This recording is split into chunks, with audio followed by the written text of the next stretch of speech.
Alright, hello, welcome back! Technical difficulties! Anyway, last we left off, you guys made your way towards the Citadel, along the way meeting a Simian warrior for the Monkey King, in a group of uh, Yellow Lotus members, and then sort of with a combined help, attacked the Citadel to gain sort of entrance to kick the Elemental Chaos forces out. It was a long and hardful fight. Um, the culmination of uh, Finch absorbing the Emerald gem, ascertaining that though he has absorbed it, something has happened and went wrong, though unsure as to what the result of that might be. Um, all of your fellow fighters and compatriots, unfortunately, dying in combat, and sort of the final thing being that Alvina is dying very slowly. And you guys are just outside in the courtyard at sort of the front of the citadel itself. After sort of Finch's just investigative thought process in regards to how the situation might be fixed, that perhaps if it's only divine blood can heal, then if not me, then who? And the only sort of divine person that you guys are aware of is Goktengri's first daughter, her location being unknown, but the largest clue to that is the music box within your possession.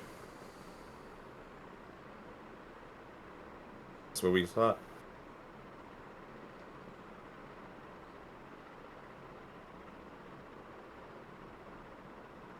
The doors of the cathedral are swung open with a loud creak, and a satyr, grey-furred, that you have essentially seen before, up at the top of the spire, calls out to you and goes, "Quickly, inside of the citadel, now!" In a hurried gesture. You looking at him, he looks visibly aged, even more so than he was before. I quicken my step because I instantly think some watchers are coming around. Oh, dogs! And I head towards them. Wait. Uh, guess we'll pick up Elfina and follow. Yeah. All right. He holds the door open as everybody sort of rushes in. With I'm gonna say, Sia, you're holding Alvina. She feels very light. But you feel that when you lift her up, the sort of wound in her chest, the sort of silvery liquid coming out of her eyes and ears, at least on the top half, has stopped pouring, but the chest is still pulsating a small stream of what might as well be her blood. Coming inside the citadel, the satyr closes the door behind you, and inside you're greeted to a very marvelous and fancy sight. Architectural design of very high nobility artwork. It's a large foyer with at least two twin sets of stairs going to higher floors. Some doors to the sides. And you notice that the satyr gentleman, when he turns back around after coming in headed to look at you, you see that his hourglass, instead of flipping horizontally, is now flipping vertically, left to right. And he goes, "We have to take her to the beacon. It's the only way we can save her. Well, how far is the beacon? Follow me, please." I turn to Sia, who has the body, and I just kind of, I guess, wait for a nod of gesture to say yes, no. Because I feel at this point in time is kind of crunching on that. As far as I know, there's not really much else that we can do. So Sick. might as well. To the beacon. Yes. And you follow him as he goes through one of the doors, through some corridors, and as you are following him through these paths and walkways, down some stairs, coming in and out of the walls are ghosts and apparitions of house workers, staff, butlers, maids, the echoed essence of previous occupants of this citadel. From what you can see as you're making your way quickly, they take no notice of you. It seems they are sort of stuck in a sort of their final moments. Through a large, heavy wooden door, the citadel owner pulls open, revealing a sort of now from a sort of marble, fancied wood structure of the citadel itself, now going to a deep stonework. Further down we go until we reach a large sort of steel door. He pulls it open, and as he does so, you are greeted with the sight of the beacon, a blue, pulsating but faintly crystal floating on a pedestal, and at its feet is what looks to be an elvish lady. Young, dark brown hair, looks like she's breathing, but it's hard to tell from there. Right. She's standing there. No, she's on the floor, Prime. Oh, she's on the floor. Okay. I look to the old man and I kind of wait for an instruction. The body! Bring you to the beacon! And he's trying to like hurry you up towards the goal. Cool. I stand next to him and I wait and I just kind of just watch, as I presume, see who takes the body. Yes. Finch, I need you to roll me a perception check. Yep. You get the feeling, a flicker, that something didn't look right. But it's hard to say what.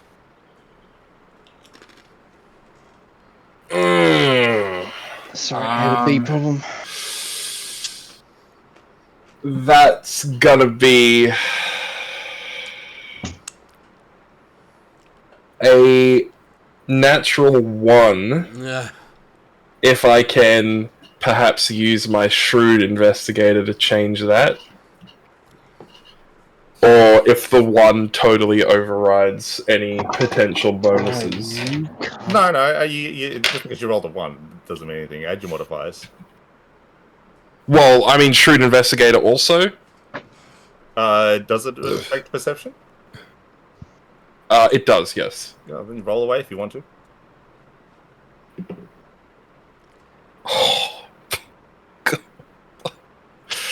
What'd you roll, bro? Okay, so the total is gonna be 11. I need you to roll an investigation check for me, please. Investigation. Also, let me mark off. I've got 1 shrewd investigator point left. Investigation. That's gonna be 24. 24. Coming into the room, the satyr gestures and tries to hurry Sia with Elvina in her hands to go towards the beacon. The body of the elvish lady is on the floor, and then Finch, for a split second, you think you see the body greater than it shows. Your eyes sort of struggle against you, and in that, why are my eyes struggling against me? It's the intuitive nature that picks up that you have lost your true sight. Okay. But the feeling doesn't go away about that body on the floor as Sia makes her way towards the beacon.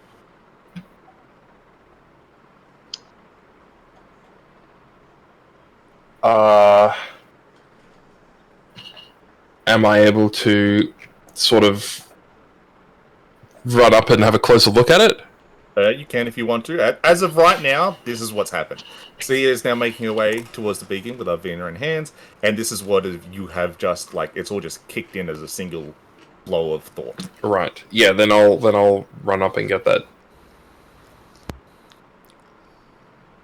Racing up ahead past Sia, Finch, you see the elvish female on the floor, her sort of legs jettisoning on the back behind the beacon itself, and then as you get closer, it seems the bottom half of her legs disappear into blackness. The emulation of light from the beacon doesn't go. It feels like it hits you guys at the front where you had entered, but further back towards the other side of this room, the light sort of just stops. Right.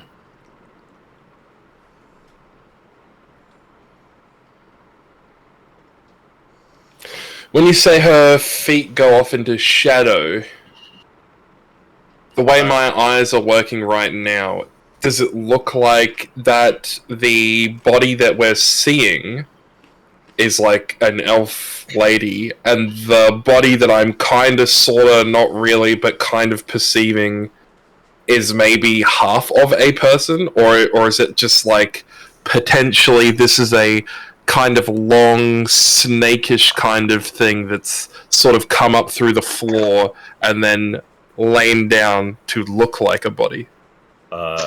Coming up close, just now the naturalness kicks in, the natural attunement that you've had kicks in, and you can now see that it is not just a singular, making out that it's not just a singular female body.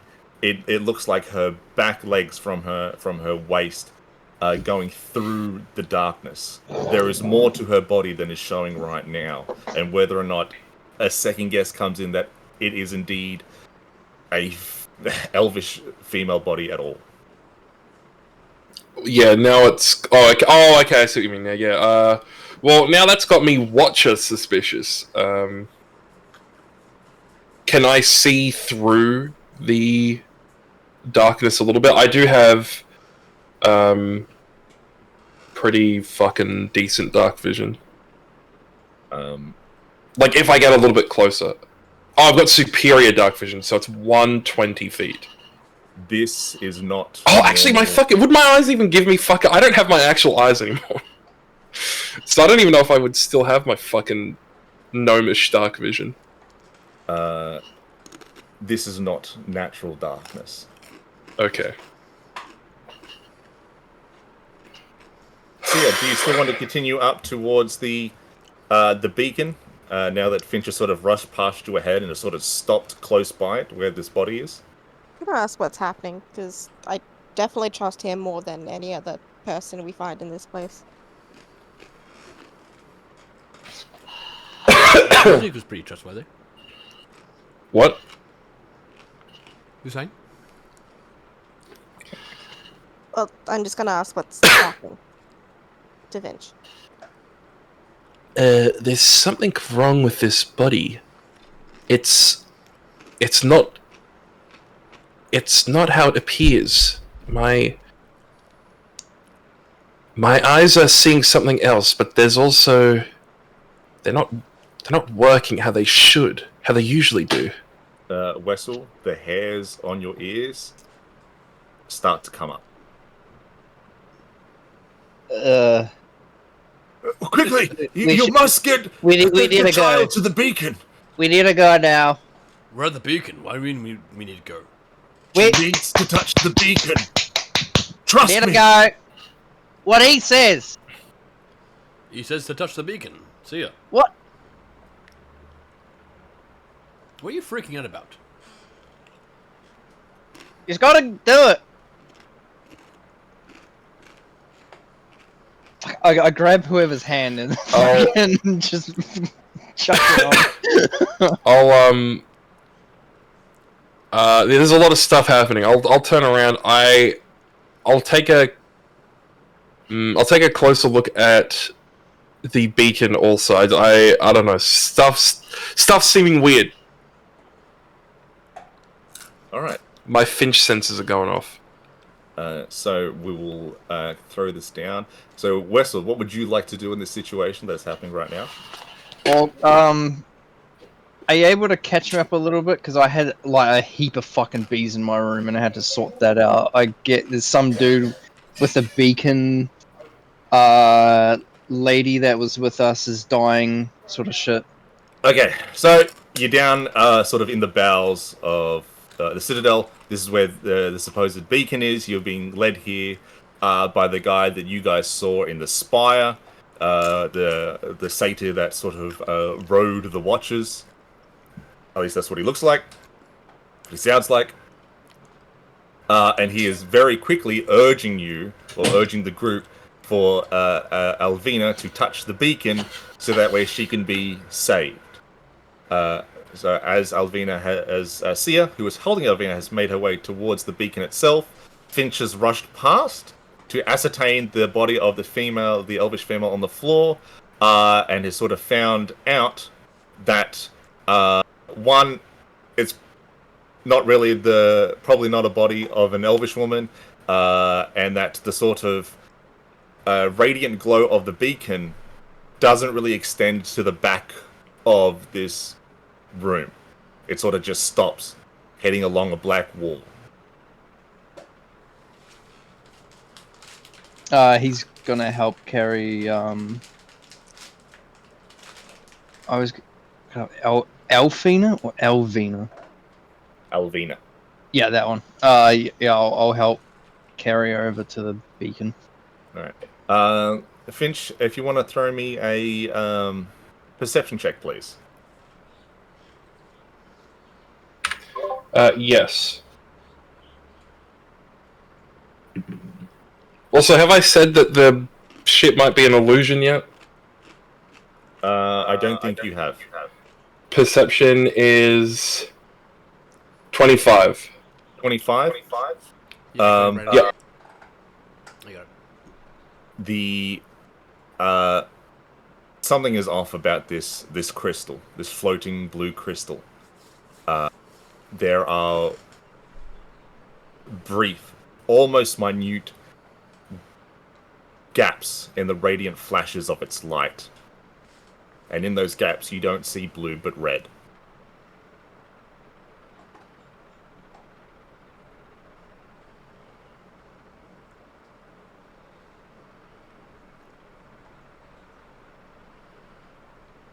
Alphin's red flash.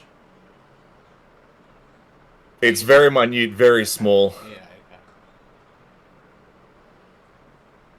okay. but he's able to notice it as close as he is. Cool. You seen Brad's trying to fix his technical difficulties? Well, that's the case. Ezekiel, can you throw me a perception check, please? Oh, happily will, mate. Happily will. Ooh, that's not bad. 18 plus 0. 18. Oh fuck!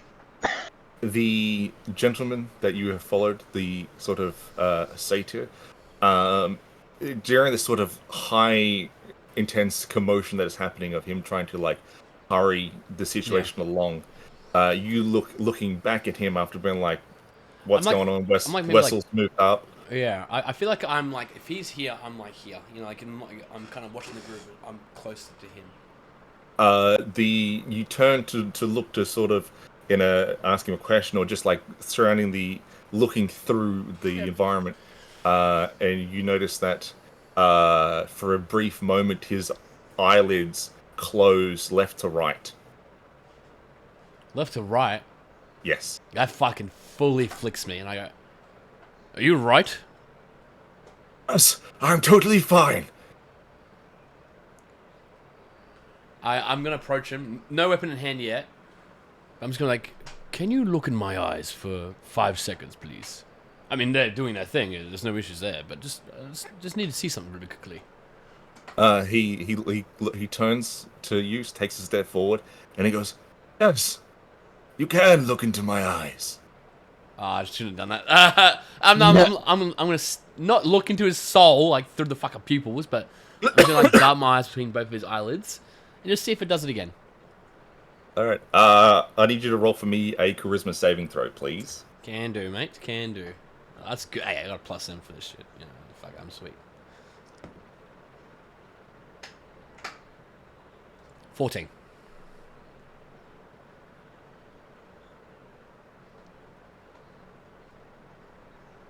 You see him blink normally, Cool. but he has a very nice smile. Here's a nice smile. He has a nice smile. Would it be out of character me to then to go, like, to just fucking, like, just you know, just scan a little bit to see if it breaks anything? See if you can catch him lacking. Yeah. Yeah, throw in an intimidation check for me, please. Alright. +2. 12. He doesn't blink the way you saw earlier. Alright. Sorry, I just thought I saw something different there. No worry. I'm not sure what's taking time, right? I'll turn around to I stand next to him. Brandon, did you hear what I said about the beacon? I sort of did, but I've forgotten it. Okay. Basically, that something is off about the beacon in very minute, brief stops in its sort of ambient expulsion of light. It's not blue, it's red. The light is red. Yeah. Or am I seeing that it's blue, but that it's actually red? It could be either one. Essentially, like, the crystal is giving off a radiant light, flickering, kind of like a torch. It sort of expulsions and expands like a lit torch. And then for you, Finch, so close, so up close, so astute to sort of your eyes, even though knowing that something has happened to your eyesight itself, you can see in very brief moments in time of the sort of escape of light, the blue is actually red.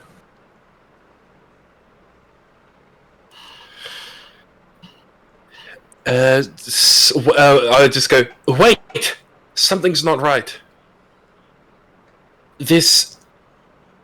Something's wrong. This is either a trap or something's wrong with the beacon. I look straight at the Seder, and I'm gonna not drop my eyesight from him. My hand on hilt. That's fine. So something's wrong with the beacon. Yes. It's not doing what it's supposed to. Whistle's just gonna keep a lookout around. He's very fucking stuck right now. His feet.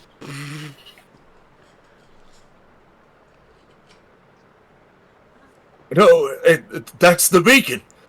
She has to touch the beacon. It's the only way to save her. Can I roll insight? Yeah, sure. Just to see if he's like, that's the beacon, to try and convince. Am I capable of a long-range insight check? Beacon insight check? Yeah, if you'd also like to make an inside check, sure. I got a 9, dude. A 9? Yeah. I got a... He sounds like he's desperate to help. Okay. I got a... Oh, okay. Okay. He's helped okay, that doesn't before. affect that then. You know, why wouldn't he help now? 24. 24. There is an insidious undertone in why he wishes to fellow Avena to touch the beacon. Damn. It sounds like a Don't listen to him. We'll figure this out ourselves, and I'll sort of approach... I don't want to touch this fucking beacon. I just want to sort of approach it and see if I can... like, it might be real, but maybe the crystal isn't, or the light is an illusion. Something. Maybe this is like a defunct old beacon, and the real beacon is somewhere else, or something like that. You take a step, sort of, in the direction that you'd want, and then as you go to lift the second foot, there's a tug. Looking down, you see that there is a grasped hand around your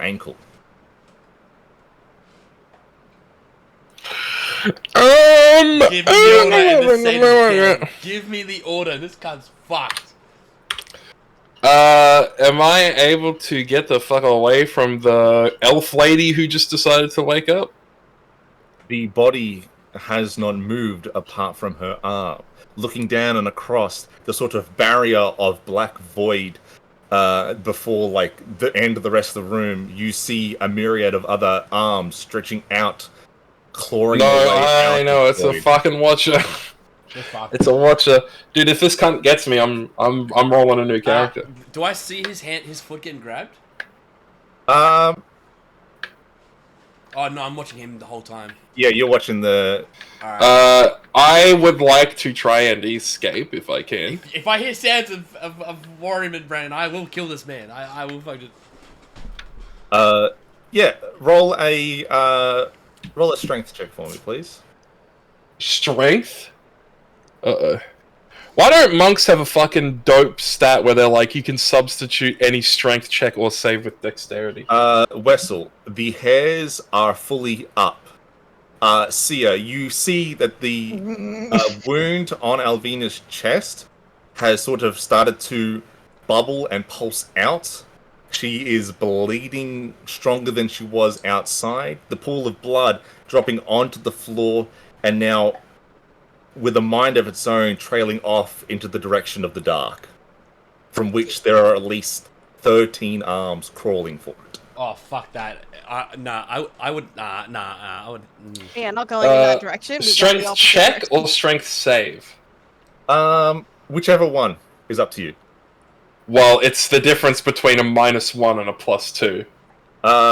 It's. I will allow you to pick whatever one, knowing that the DC to beat is 16. Neither option gets me across 16. So, I am going to punch this bitch in the head with my quarterstaff. Get off me! Get off! I fucking. I look, and I'm fucking. The minute I look back and say if he is showing any sign. You Change. look in the direction, and then you look back, and it's as if, holy shit, is that my mum? Oh. What? What? She looks to you, Ezekiel, and she goes, Alvina has to touch the beacon. It's the only way. Oh, Honey, fuck you have to me. listen to me. Not another mother!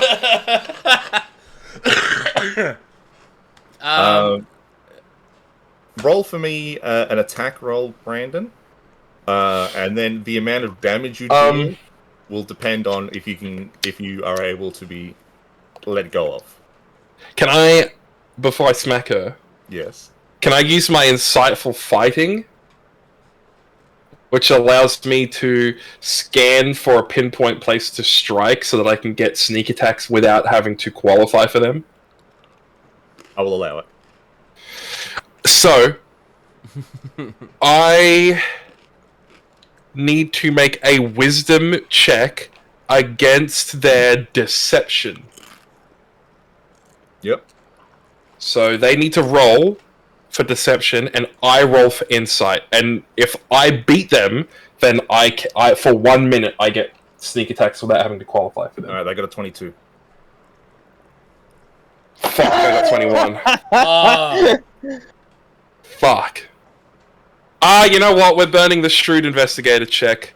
It counts as an insight check, and I can wait. Actually, wait. That might be the one that I can't use it on. Session? No, this is straight from last session.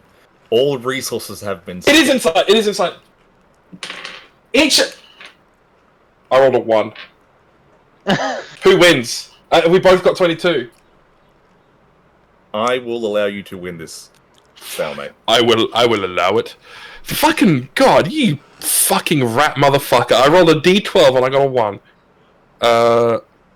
So, yeah, now I get sneak attack even without qualifying for it.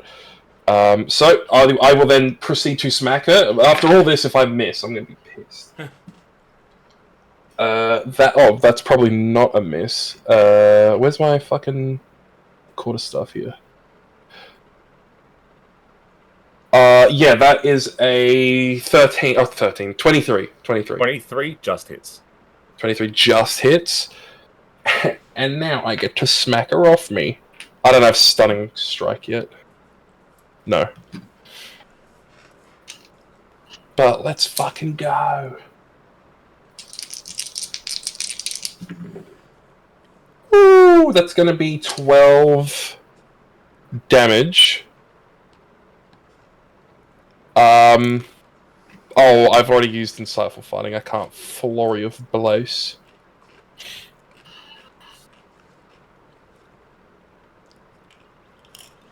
And I don't have extra attack yet either, fuck.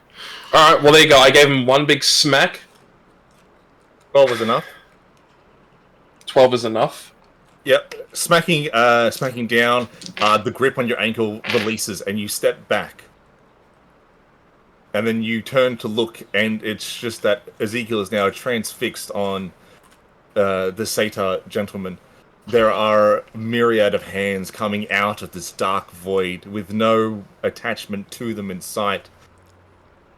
And the only other strange phenomenon is a ghost that has just walked down the stairs into the room. Old Arcosian regalia. Fine plated armor. The ghost gives a puzzled look. You're not supposed to be in here. You're not meant to fix the beacon, my lady, until the morrow. And his gaze is fixed upon the body of Alvina.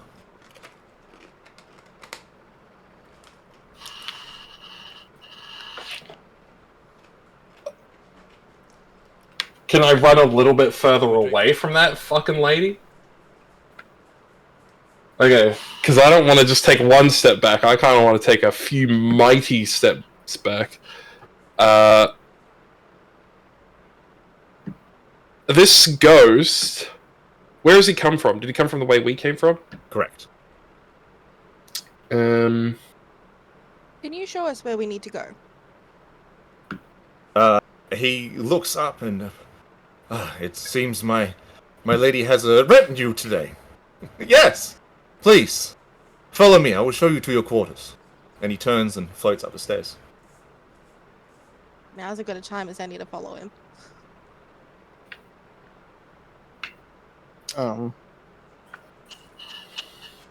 Well, I'm gonna give Ezekiel like a big pat on the back.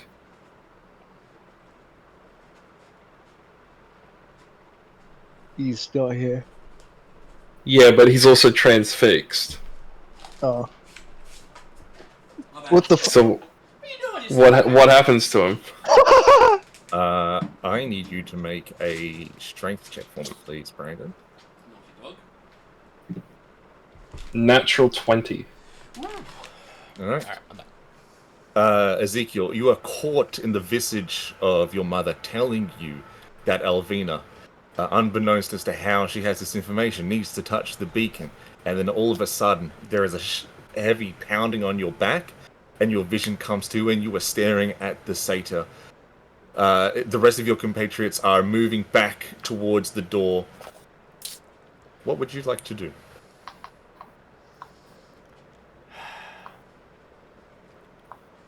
What is the look on the satyr's face as I come to? Blank. Distressed.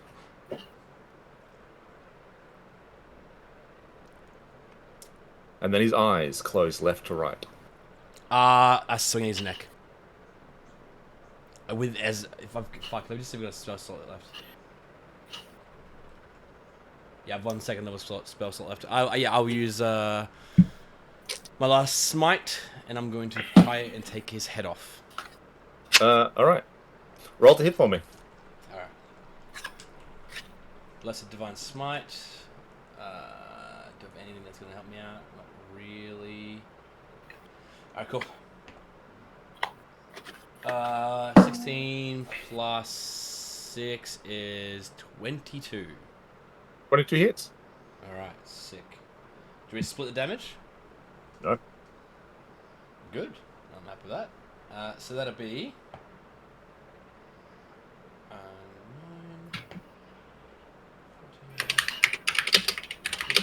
20 points of radiant damage. You cleave through the neck of this satyr. It opens up, not revealing the bloody gore of the body itself, but a gaping maw of a mouth. Oh, fucking hell. Add to which attacks, then go swing again. the body then drops on the floor. And then skirting around the darkness of the side, a myriad of arms pull towards the body and pull it into the darkness. Then I turn to Fidget like, let's get the fuck out. Let's go. Yeah, we're leaving. Yeah, I kind of I patted you on the back to tell you that we were going. I follow the group out. The ghost that you are following sort of floats in a very nonchalant walk. It's hard to keep pace with it because it's not following the natural pathways of the citadel. It cuts through walls.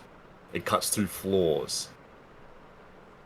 Until you follow it into a what looks to be a very finely detailed guest's quarters. 8 to 12 doors down a long hallway. At the end of this hallway is a large wooden door. Engraved on it, AA, with a symbol of a triangle, with a circle inside it, and an eye inside that.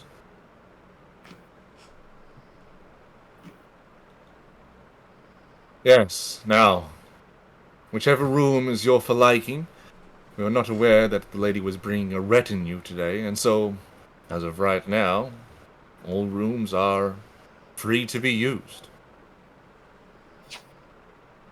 Thank you. I don't really know what else to say at this point. And then he just floats below the floor. Well, See, you notice that the bleeding has stopped. Oh, well, that's a relief. Okay. yeah, I was literally about to ask how she was.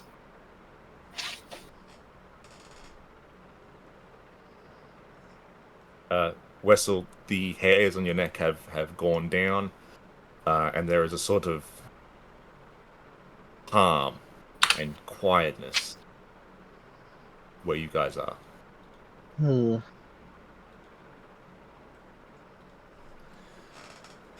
This So place that is was- much better. That was not the beacon. Well, I'm still not entirely sure. I didn't really get to have a very good look at it before we left. But there was something wrong with it. Well, it's not fixed yet, right? Well, it's something... There was something... What, tampered or something? It seemed intentional, like hidden flaws. The light was sort of odd, and even though the crystal was blue, I could see between the layers that it was red. Hmm. And that corpse in the room also. Not a corpse. The Watcher. It was a Watcher. Disguised as a corpse. I didn't know they could do that. Hmm. So what is our plan from here? Did we get the ghost's name? No. No, not at all. And we folded because... He's the only ghost that seems to be able to see us in this place. And he knew the lady. Right. Well, that's fair.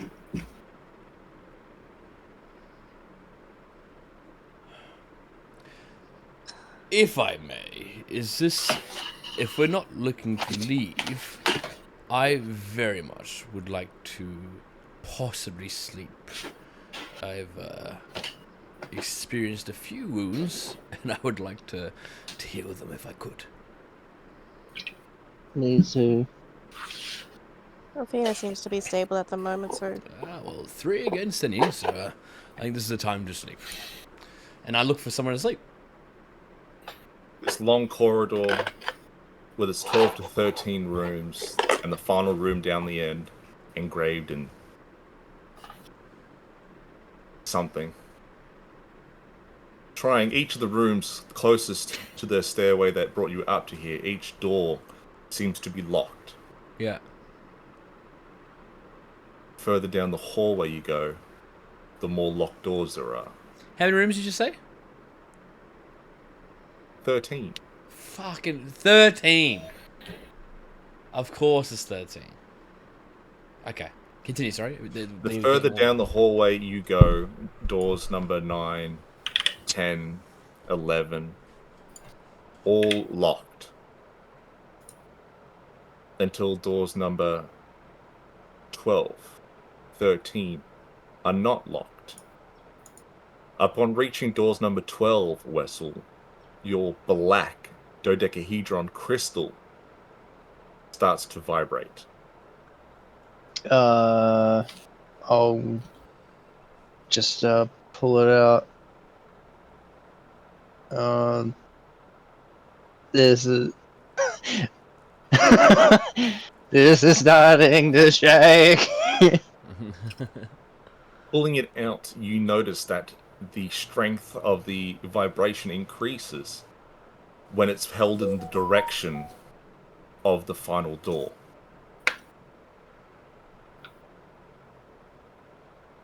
The one marked AA, with the triangle, with the circle, with the eye in it. We've never seen that symbol before. Yes, it was given as a object to Finch to ward off watchers. Yes. Right. And that's door number 13. And do any of us know that that's the concordant symbol? That's right. No. Right.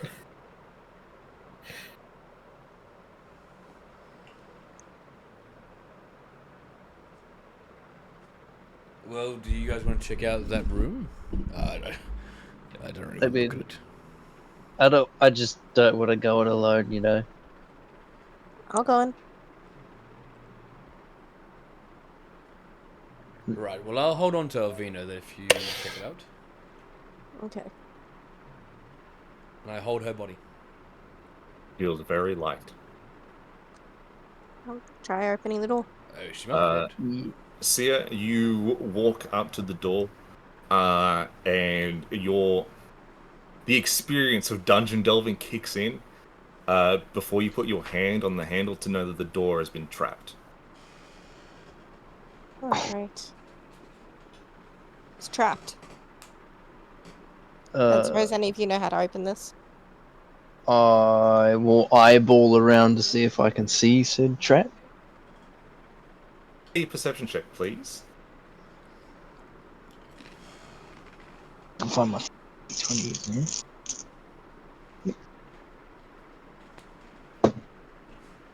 there. That is a 16. The handle is tied to the doorway that you can make out in a way that it is the only way to sort of unlatch it from its lock.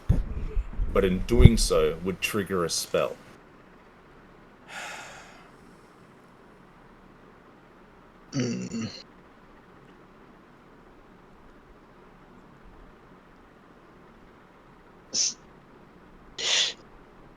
So it can't be disarmed? Can it be disarmed? Make an investigation check for me, please. Oh wow! I had get a bleeding nose. Apparently, I got a 1. A total of 2. It's not a normal door. There's no lock in and of itself. The noticing of the arcane ward written in to the framework of the handle connecting to the rest of it. You're unsure as to how to work at it. The arcane language written in is not something you've ever seen before. Can anybody read this? I could give it a well, I could give it a shot, and I come over with I'm not Clear. good with magic. and I get a quick look. Roll for me a perception check, please. All right, you're looking at a 16. Unfortunately, you're not able to read it. Right. What about me? No, roll away. This is a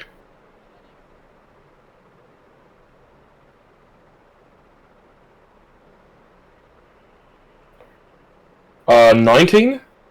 19? It's not something that you can read, but there is a tone to the scripture of it. There is a familiar vibe to whatever spell has been implanted into this door that gives you a sense of familiarity to something you have experienced before, just recently.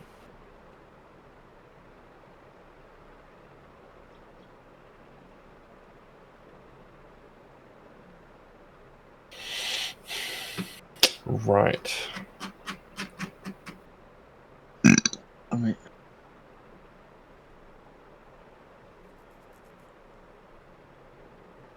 I'm tempted to just smack it. Not work that way.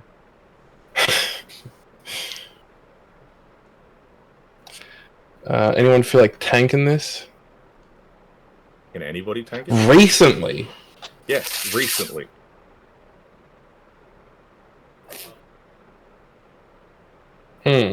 Fireball.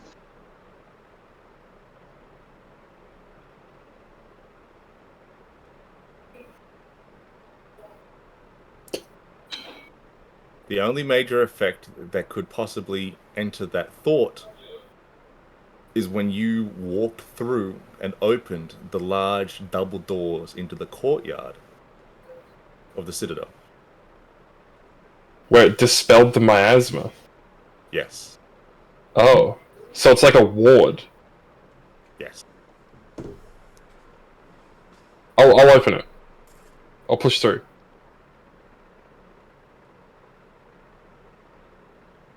Your hand reaches the knob on the door, and as you turn, you hear a click. And you smell a burning. And then you push the door open. And as you do so, I need everyone to make dexterity saving throws. But what are you doing? I've got her in my arms. What do I do? Do a disadvantage, please. Okay. Now you just stand there and take. Oh, double 8. Yeah, I forgot everyone was so close. That's my bad. 9 is what I Fucking got. 14 is what I got. 6. Oh, fuck me. I'm gonna die, dude. I wanna die to a door. I got a what's that? 26. 26! Wesley Yeah. just fucking bounce off the walls. No damage for me, baby. Unless I failed. I'm at 8 HP after that fight. I guess knocked down. I can't do anything. So everyone takes, except for Wes. Wessel and Finch, 14 points of necrotic damage. I am down. Still standing. Somehow. How the fuck, man? Did we take a short rest? Did we get short rests earlier? That would have downed me too, by 1 point. Okay. Ezekiel immediately drops with Elvina in his arms, crashing to the floor. You could have warned us! Yeah, my bad. I forgot you guys were so close. I'm gonna look through his backpack to see if he has any like healing items. You find 2 greater healing potions and a potion of invisibility and other shit that I will only... I'm assuming you're not looking for the other shit, so you only see the potions. Not a secret letter saying that you must assassinate a young man named Finch or anything like that? There's no letters that she sees. Unless Damn, she's this would be the fucking time for a plot twist like that too. There's 2 greater healing potions, unless you guys have some other means of helping him. I don't No. have any healing. Unless these time potions give health a nut. Alright, well, I'll give you one of them. sick. I consume. Do I do my own HP or does she do my HP for me? No, do your HP. 2d4 plus 2? 2 what? 2d4 plus 2 No. for greater healing. What is it? No, 46 plus 6. 46 plus 6. My apologies. Rerolling ones. No. Okay. 4, 1, 7, 8, 14 HP. I am back up.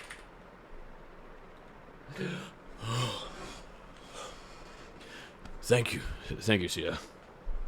No worries. Is Alvina fine? Is she fine? I don't know if I dropped her.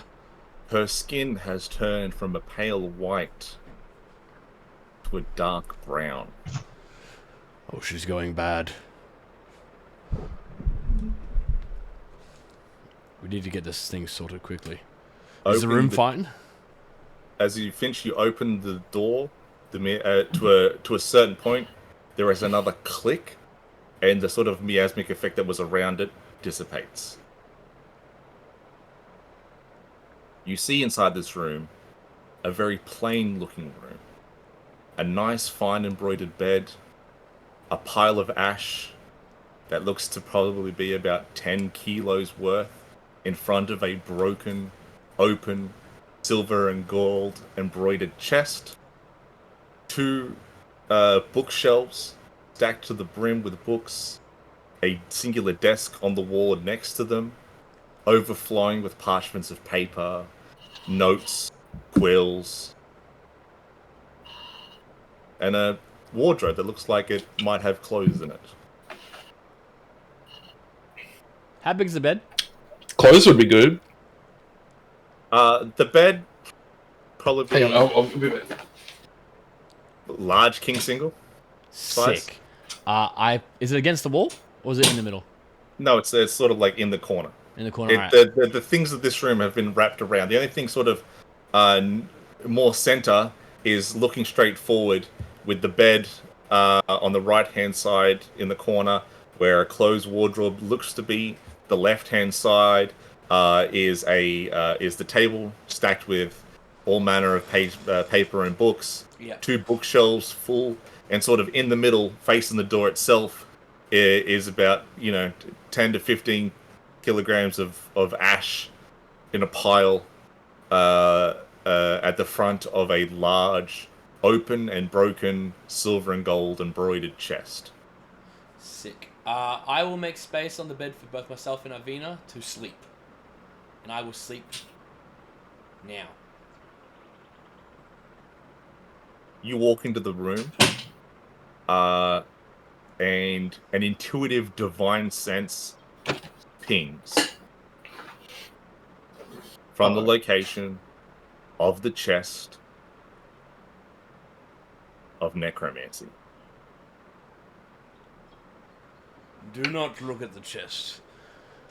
Please. There is something very wrong.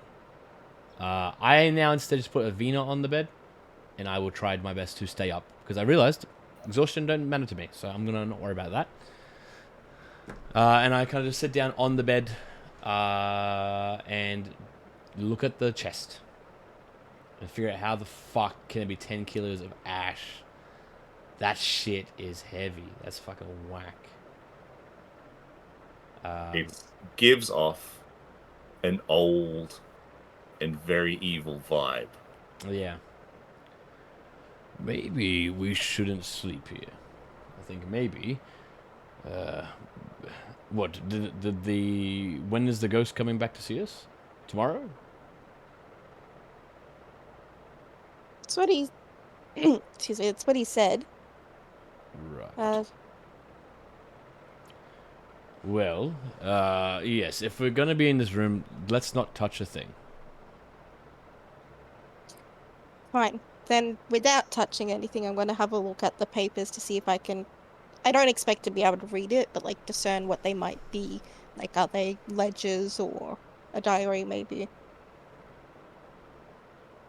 Finch and Wessel, what would you guys like to do? Sleep.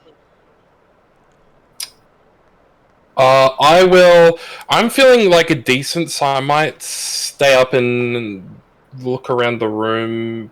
Maybe sort of keep watch for a bit before going to bed. Just an hour or so. After everyone else fucking If we're doing that, I'll take slides a short out. rest and then get my shit back. All right. Wessel, you climb on top of the bed next to Alvina, who's very much in a deep unconscious state. And as you sort of hop on the bed, and the pillows are so fine and velvety, you move one to sort of prop up for yourself a bit more, and as you do, it it shows a sort of what looks to be a leather-bound journal underneath it. He's gonna sit up and like look at that. What the fuck? And start to read it. Strangely enough, that journal is in common. Huh? Sia, roll for me an investigation check, please. Natural 20, and that's 24. Nice. And then Finch, can you roll for me either, if you want, a perception or investigation check? That's going to be a natural 20. I'll make an investigation. A total of 28. 28. All right. As Sia and Finch sort of peruse through both the table of notes, parchments, and ledgers, and the bookshelves themselves, Sia coming up to sort of the edge of the table at the far end of the room, the curiosity takes hold as you look towards the chest, and as you do so, there is only one thing inside it: a large black tome. The only thing of note on this large black tome Yeah, is the Mikey. skeletal hand. Oh, that's cool. That's cool. If you see an owl fly in, Matt, kill it. Fuck. This Cool. black tome, now that you see it, in a strange way you can feel it. A radiating power. And then almost a feeling and emotion creeps up and into your subconscious, and then from your subconscious into your mind of a need. Can you roll for me a charisma saving throw?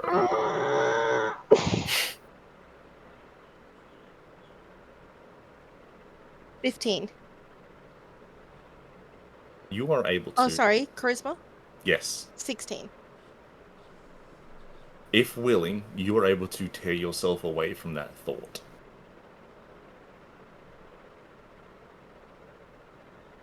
Is that something you would like to do?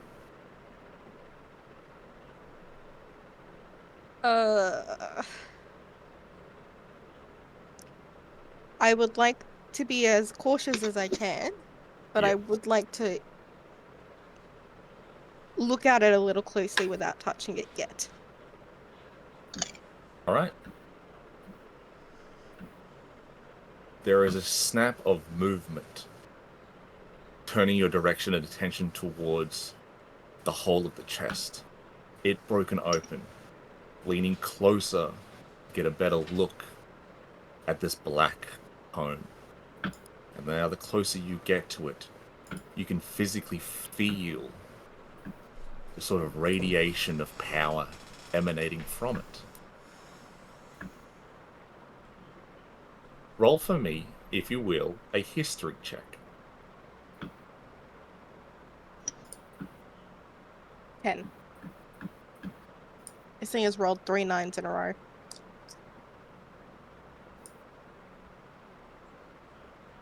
There are stories and legends of powerful artifacts of various forms and flavors. But you are aware of only one that deals specifically in large black tomes that give off the radiation of power, whose only form of insignia are simplistic emblems on the front. A myriad of emblems. Tomes containing a heart, a mouth, Yeah. an eye, Not the mouth. Yeah. and this one containing a skeletal hand. But it seems that sort of legend is hazy to you, or not something you fully listen to. For the only sort of connection you can make to it is it might have something to do with the Shadow Lord. Okay, I am going to back up and I'm going to say we may be better off in another room. I need you to make a charisma saving throw, please. Alright, Please, I don't 23. want another. 23, Yes. you are able to pull yourself away, and it's a struggle to do so. We need to leave this room. We just got here. It's been half an hour. And we are leaving this room. Why? Finch, you are through your looking. There is the bookshelves are essentially useless in that they are nothing of languages that can be read or spoken by you or your compatriots. The table, though, contains, strangely enough, schematics and lists and notes in common pertaining to the Watchers, the symbol that you were given, and a few bits of rambled writings that have nothing to do with them in and of itself. And as they peruse over from left to right, you see, seeping through sort of back of the wall, a shadowy wisp that coats up along it, behind the chest, behind the bed, through the gap between where the bedding and the blankets are, and just faintly, lightly touching Alvina. And where it's touching her, you can see, almost startlingly, her flesh dissolving away. I would like to grab that. Oh no, you know what? Get the quarterstaff out. That's a job for the quarterstaff. Alright? I'm gonna go smack where it's coming from, not necessarily the the end point. You smack where you believe the start point of this mist is, and it's very faint and very light, but noticeable for you. And as you go to smack where the starting point is, it's the back of the chest. Having to move Sia out of the way, you notice that there is a hole at the back of the chest where the wood has rotted and crumpled away. And the starting point is the book that you now see. I want to like stab the quarterstaff in there, wedge it out so that I can like pop the book out. Just like, stop! You're able to do so. Get Elvin out! Moving towards, so smacking into the book physically. The wisp sort of starts to die out, curling back into back to its original state of the book. There is no other reaction from it. So this is a second book. Yes.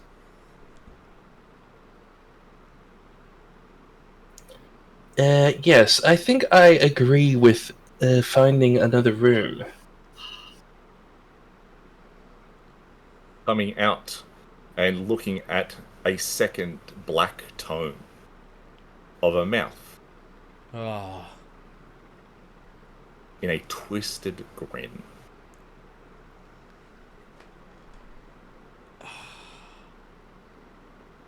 It's been 23 years since Psychosis? Supposedly, yes. Hopefully that How fuck did that Morvis book is get dead. here? Yeah, how did that book get here? What? Just from a previous game, this book has made an appearance. And I'd like to know how. I'd just like to have a chat with him. You don't know me, Morvis, but I know you. Right. Well, if we're in agreement to leave, we'll leave. Find another room. Get out of here. Are you grabbing Alvina or am I grabbing her? I'll take her. Alright. Please do, she smells. What's going on? I'm too busy trying to read this book. Which book? Take her. This, I found it under the pillow. Oh, right. Bad books are here. There's a big bad book with magic. It just clicked to me. I'm trying to read this book. What book?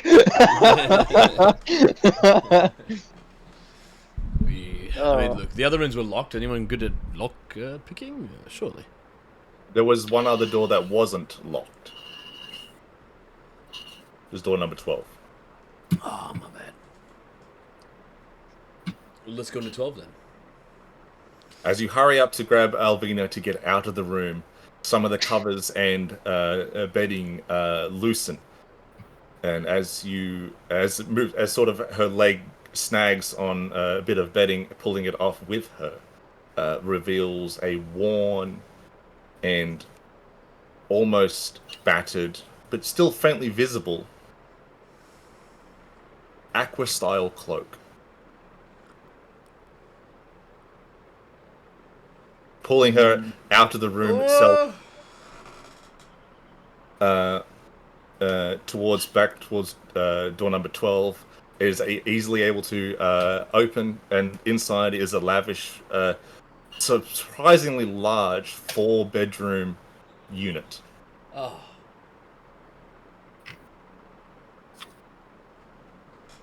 So there's an aqua-colored cloak, right? In that bed? Now on the floor, yes. Tattered and ruined. I wonder how much ash there is in the body of an owlin. I'd be interested to know. Like, weight per capita. I mean, referring to specifically. That'd be interesting.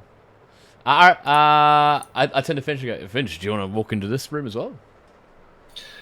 Yeah. Is the same shit on the sides? The what, sorry? Is the same like rune shit there? No, this door is essentially just a guest room. Large, 4 beds. That other room seemed to be the personal quarters of whoever was emblazoned on the front of the door. Okay. Then I will. For breaking in. I will have a look around. I'll head in and just have a look around. Yeah. Entering inside, there's essentially nothing of note. It's very reminiscent to the Drunken Huntsman, the layout of the room itself. Having, in just that it has the bedding along the wall and a small little inclove or incrove that has its own sort of kitchen. One could imagine, and then standing there chopping it away, or chopping away at uh, perfectly fine food, is a ghost dressed in a very old Arcosian maid's attire. She turns and goes, "Oh, will you be staying in this guest room?" We're thinking about it. Then by all means, this one is free, and I am here as your personal steward. That's convenient.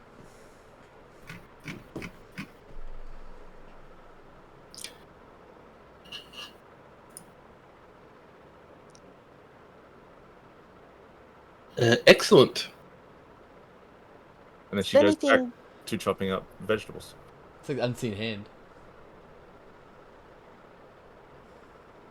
does anything seem out of place in here particularly?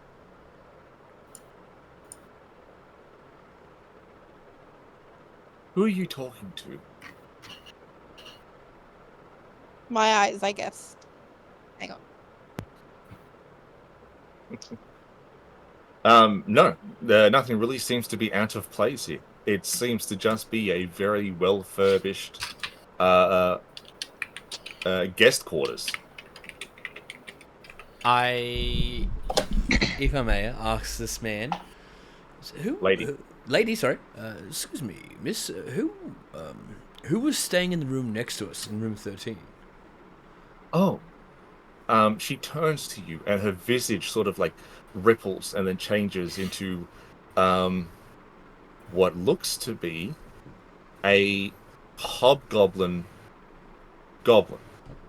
Right. The physical height and build of a hobgoblin, but the facial features, the sort of like thin arms, the normal sort of like goblin semi-pointed nails. It's very surreal. Yeah. She goes, "Oh, that is the permanent residence of the Master Watcher." Master Watcher. Yes. So this one looks after all the other watchers in the Citadel and the Labyrinth? Well, he does more than watch. He was the creator. Creator? Yes.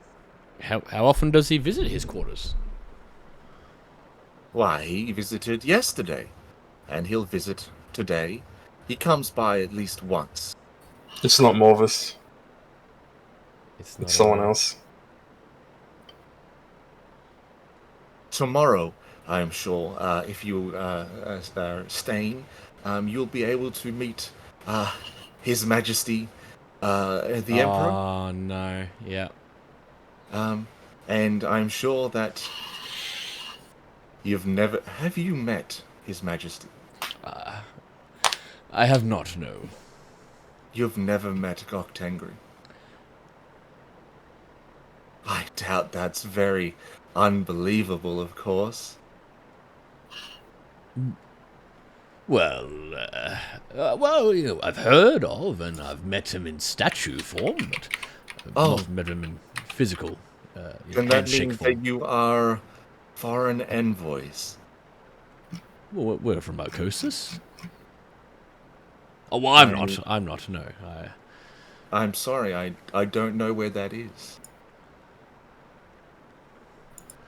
Then yes, foreign envoys is correct, yes. And she looks over the room, and she goes, "Are you all from this same location?" I Swings think around so. about, yes. Yes, I believe so. Different parts of the land, of course, but... May I ask what realm?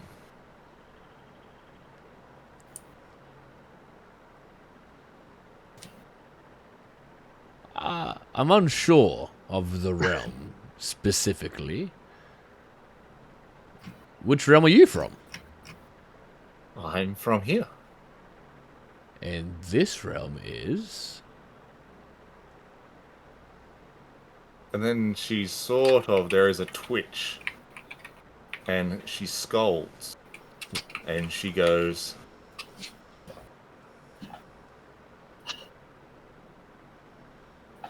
how, as foreign envoys, would you not know the location of your stay? We know it more from a specific point, as in the Citadel and the Labyrinth, but from a larger aspect, we don't know. Roll a persuasion check, please. Fuck, alright. I should have talked to her about the fucking room. Oh, you know what they say? Curiosity killed the cat. That is... Only five. What the persuasion was it? Yes. Oh, I'm quite good at that. That is going to be a 15. She goes, why are you lying to me, son of the cat? I'm not at all lying. We came into the labyrinth here due to reasons, but we're from the lands of Arcosis. But I believe, to my knowledge, time works differently here than it does in my homeland. Our homeland, I should say. See, that would be a lie. Time works exactly the same. Well, yes, but I am also led to believe that we are 23 years away from our lands. That would be a lie. But I can promise you I'm not lying. Time works normally here. A day here within this so-called labyrinth that you speak of is a singular day everywhere else. Then I have been lied to, and you have enlightened me. And I feel very Excellent. relieved. May I ask what you would like for dinner? Ooh. Well, I would love... A spring roll would be delicious. All right. And your compatriots? Your fellow envoys? Oh, I don't know what they prefer. I think the small one here probably enjoys a good soju, I believe. It's not really a meal, but it's some sort of a beverage, I'm assuming. But I don't know about the others. What do you guys want for dinner tonight? And I look back, and I kind of look back with worried eyes. Like, So I have I to will leave be for a fine. moment. What did I come back to, and what was that about? Like I had to leave at the start of the conversation. Speaking to this lovely lady who has claimed that I'm lying in regards to the time changing and that I'm from Icosis and that the next door neighbor is Golkingdry and is now asking for dinner. What our request is. I said a spring roll, soju for our sweet Finch, and I'm looking to you two to answer this lovely servant what we would like for dinner.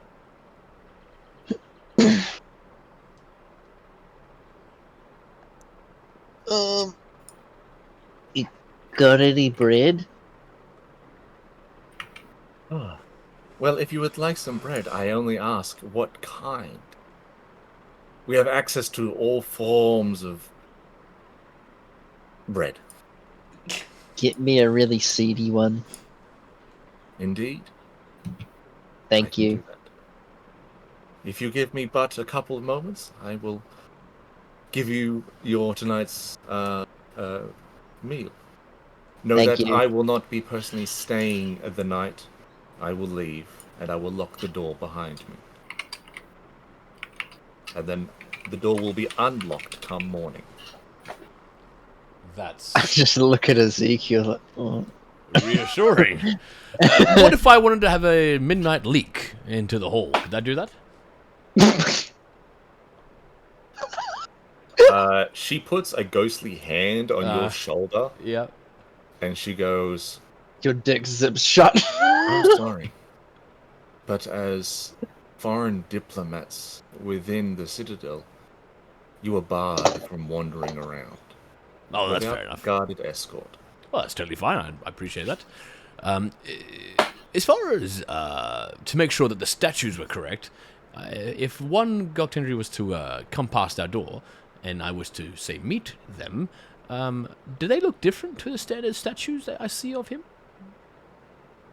I don't understand. There are no statues of Goktengri. There needs no need for statues here. Why would you want pale imitations if the graceness of himself simply walks the halls? Well, I tell you, I'm quite excited then. How about that spring roll? I'll sit down here and I will see to that in a minute. Thank you. What was your name? Or how should I refer to you as? I don't want to say thank you and then say thank you no one. And she is struggling. Yeah. My name. I'll be with you shortly. And she turns back, floats into the kitchen, and starts chopping vegetables. I go to Wessel and I go, I think we might die tonight. It's very possible that those locked doors will not be unlocked in the morning. Yeah, I'm kind of worried about that too. I was Yeah. saying, Goktendri's our next door neighbor. That's pretty good. It's a good question though. What do we do when we need a piss in the night? I was just pissing the walls again. Well, Was there a like bathroom a- here? I didn't see You a know bathroom. how often I need to go? I don't My think- metabolism is very high. Look, I think maybe I'm sure there's a pot. I'm sure we could just find a pot and piss in that. But I think if it is truly Goktendri, I mean, do we just give him the daughter, or what do we do there? No. Yeah, I agree. I'm going to sit with my thoughts for a minute and wait till my spring roll. I will be about a moment. I'm going to go find a seat if I can. Wait, did you say spring roll? Yeah, I got a spring roll. How fucking Australian of you. There are surprisingly no tables and chairs. The only place to really sit on is sort of the floor and the beds, of which there are 4, each finely engraved in nice, very strange looking wood. Is there mirrors? You don't see any. That's good. I sit in one of the beds. You sit on a bed, and there is a sound. It's hard to say what exactly it sounds like, but it grabs your attention, and you turn your head, and as you look behind you, coming out of the wall, is a mirror. Fuck it. Of course there's a mirror. Alright. Well, I think about the spring roll. And the spring roll appears in the mirror. Yeah, well, that's... I do hope it looks like this. And I think of like a chicken roll, you know? But a nice crispy one, not a soggy one that you usually get. What does everyone else like to do in this period of time? Read the journal. All right. Really much I can do at the moment. Yeah, just rest, I guess. Like, is there actually a kitchen there, or is she like working elsewhere? No, it's sort of like an actual sort of kitchen. Except, of course, a very olden day kitchen. I'm gonna look around for ingredients, see what I can find. Maybe I can make some alcohol on the road. Okay. With Alvina laying in a bed, and Finch and Ezekiel on a bed, I'll do Sia first. You essentially go into the kitchen. The ghost maid kind of like nods at you as you walk in, but every drawer, cupboard, and sort of pantry that you can make out of is empty. Right. So, where do you get your ingredients? Oh, like this. she opens a drawer that you had just previously opened, which reveals nothing. And then as she puts her hand in, there is a small flash of white light, not very bright, but just enough to encompass the area to make it blurry. And then as she pulls her hand out, the light dies, and in her hand looks to be what it kind of looks like a carrot, except it's forked like a candy cane, and it's striped in blue and purple. A what? That's very interesting. What are you holding? I'll tell you what, I have no idea, but it tastes great when roasted and steamed. That's fair enough. You got any weed and sugar? Well, yes. May I have some, please? My hands are a little bit tied at the moment, but all you have to do is open which drawer you think is the right one. Think of what you want, reach in, and you will feel your hands wrap around it. Right. Thank you for that. And I will give it a try, and I'm going to think of a bottle of alcohol. Alright, roll for me a Arcana check, please. Okay, I'm gonna mute myself as well. It's a natural 1, so that's a 2. You would go and attempt exactly how she said, but there's no flash of white light. There's nothing. Reaching into an empty drawer.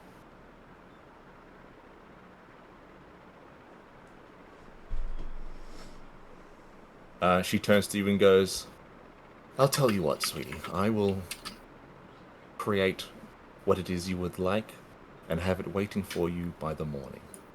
How does that sound? Sounds great. Thank you. No worries. Alright, I guess Thea will just go to bed. She's still gonna practice like what she would normally practice if she was in the shop or something. Just pretend that there's ingredients and as a way to calm down. No worries. Wessel. Hmm.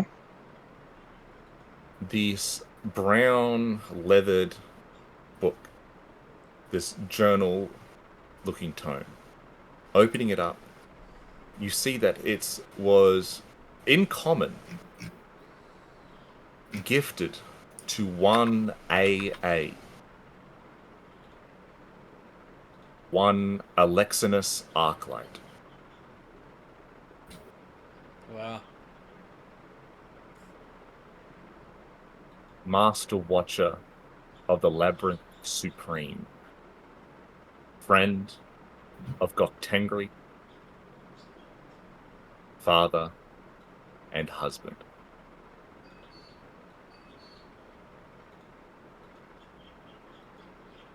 The book describes,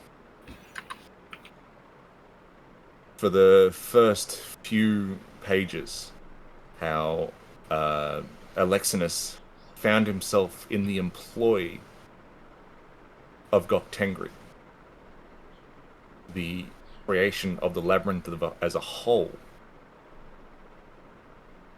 The beacon created not just through divine energy between Goktengri and his wife, whose name has been stricken out of the book. Every mention that you can see that would lead to her name has just been, like, CIA black inked. Oh fuck! I was gonna say if he's just furiously scribbled on it, it could work something out. Noting that the beacon needs to be fueled with divine energy from the line of Tengri, and it can be only from the line of Tengri.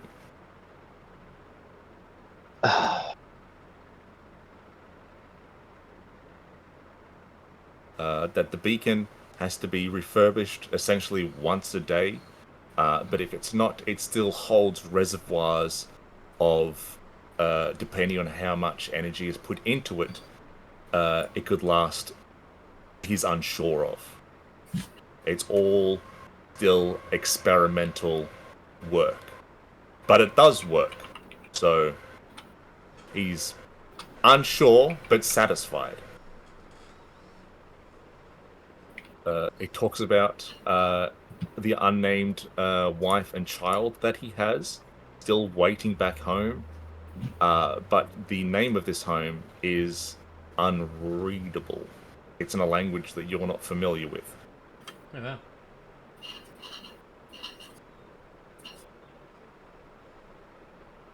And then it starts talking about a group, a coven, a dark collaboration with 3 other individuals you all met. And there is some wording here. It's maddening. It's hard to tell. And for a brief moment, your mind is sprung with a migraine so intense you felt like your brain was about to burst.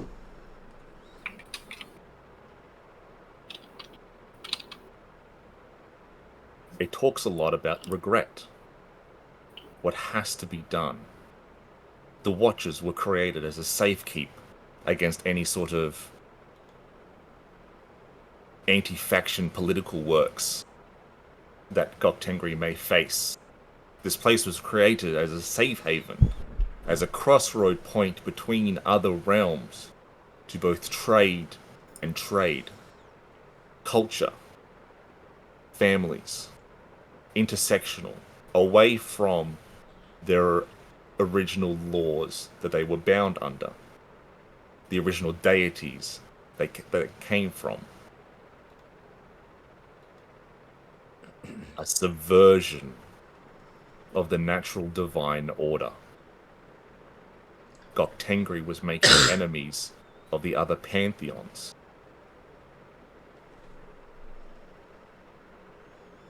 Not by any antagonistic means, but by the way he was ruling over his people. The other pantheons had a lot of hardships. Certain pantheons had deities of war, of terror. But upon looking upon Goktengri and his parents, the birthplace looks like a paradise. The peach tree, a symbol of hope and continued rejuvenation. There are no hardships. Talks about Goktengri's wife a little bit more. Queen of the Fae. But there's nothing but rumors in regards to where she fits within the Fae. But the journal strongly suggests that she is the queen. There is mention of a plot.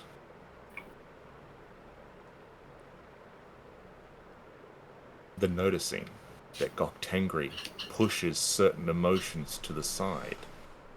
Anger, rage, resentment, jealousy, greed.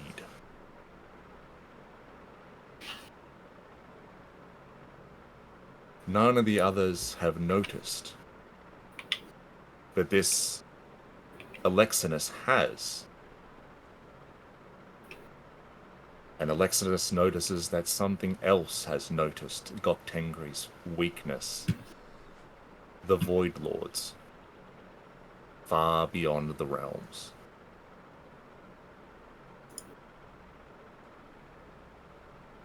It says that he tries to tell Goktengri about this. Goktengri apparently laughs and says it is nothing. The Void Lords are far away. The gods are strong, having won 2 wars already. against other adversaries, and another is inconsequential.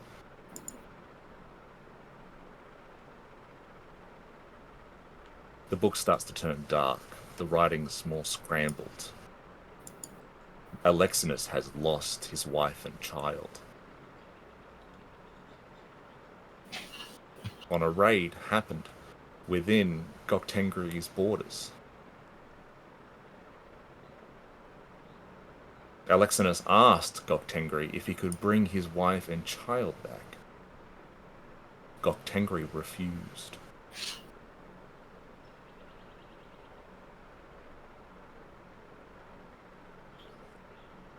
That resentment towards Goktengri was picked up by none other than the Void Lords, who promises Alexinus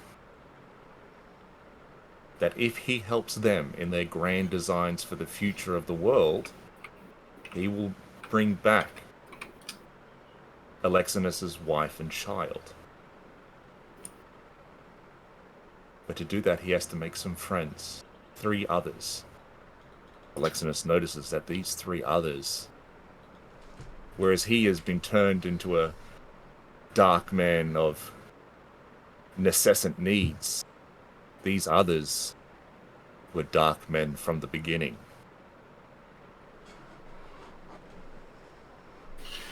One of them, already half a being of void itself, constantly floating wherever he may go, a trail of 9 black books. Motherfucker.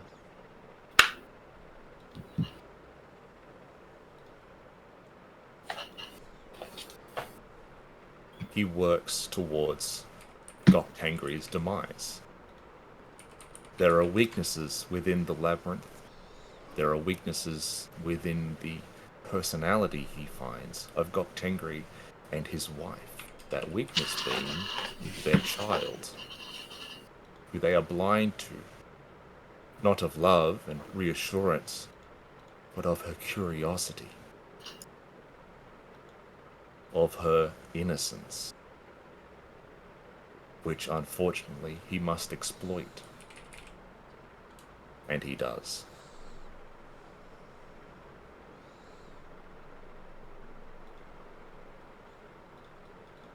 The book's final words are, "May the gods have mercy upon me, for I have committed the gravest of sins. For I am the Master Watcher. And for me, those sins begin." That's cool.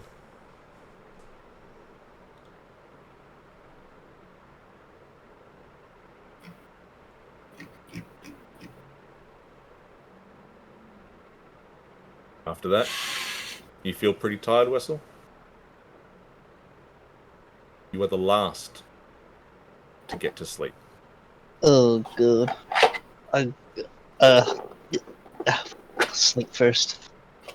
He's gonna be holding the book, doing that thing that a kid would do before Christmas and just not be able to sleep because of excitement. Oh, yeah. Not like happy excitement though, of course. Like, oh god, I gotta show these guys. And you guys get a long rest in. Wake up naturally. That's Except for Finch. You wake up and something's wrong. You feel like you're well rested, but your heart hurts. You don't gain the health back from a natural long rest. Oh, okay.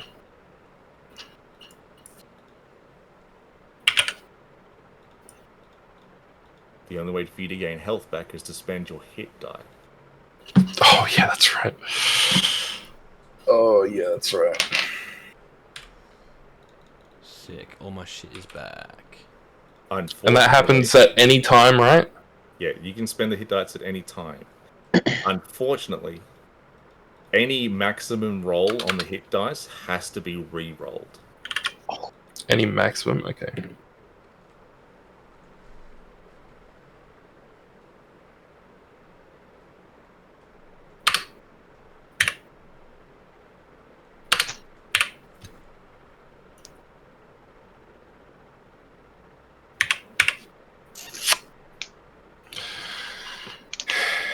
Excellent.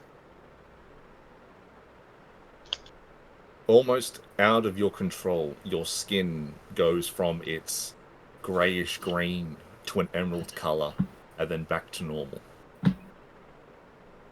You gain resistances to every damage, except for 4, which become a weakness.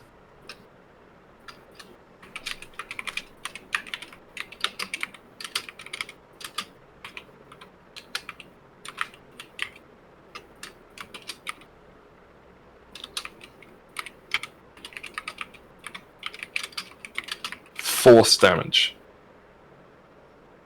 You gain a weakness to poison damage. You gain a weakness to fire damage. You gain a weakness to psychic and a weakness to radiant.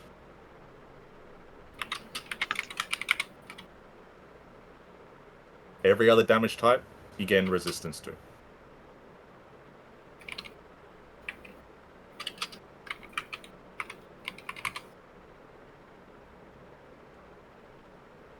Force, poison, fire, psychic. Got it. Sia, you look over and see that Alvina, her skin has started to go back to a ale silver.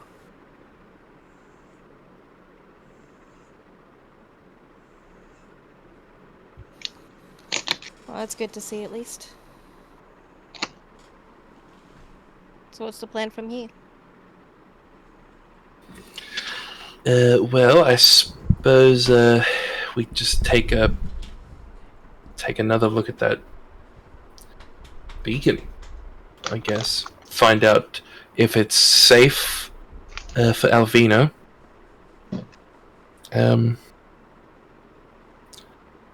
Does Alvina look like? Does she look like she's like recovering?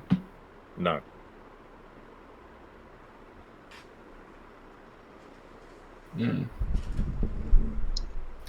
Can't mess around too much then.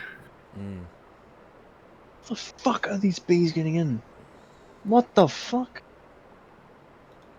Why are there fucking heaps of them? We've got to figure out where her sister is. The last time we opened that box, though, was in Sunday. But we may have to do that again. Or we can ask Doc Kendry when he passes our door. Do you According think to he will? the servant. No. Oh, I also didn't get my spring roll. I mean, it might, but this Master Watcher man, it could be this other person, the Master of Watchers.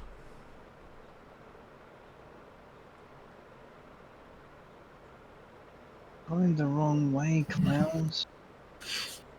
The door of the room opens. Standing there is the maid from before. And she looks confused.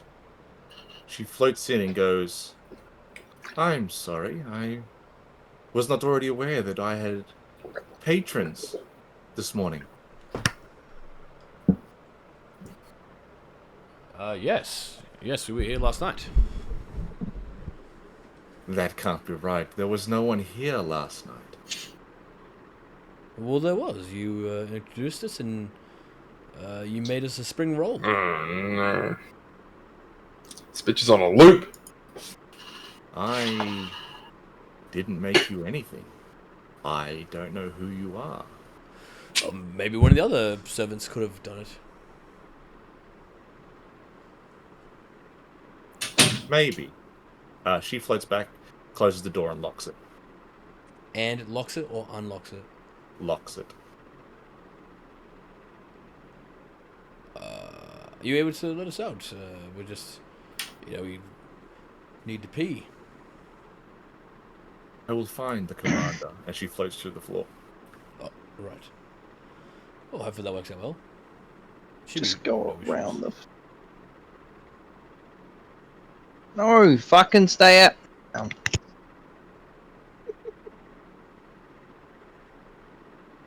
I think Wessel is still dreaming.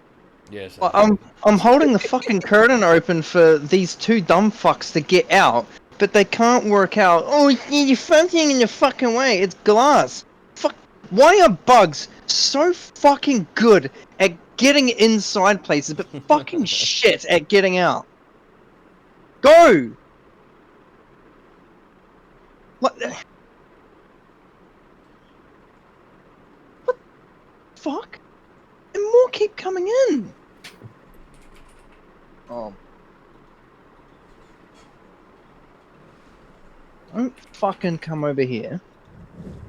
Get out. So are we gonna just wait until she comes back, or are we going to try and get out? I assume we are going to wait because the door is locked.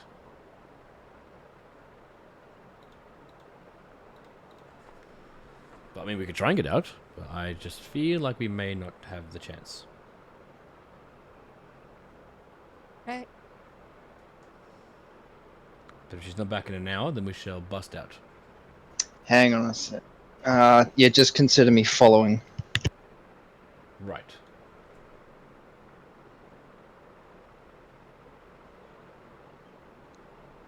Finch, can you draw me a perception check, please?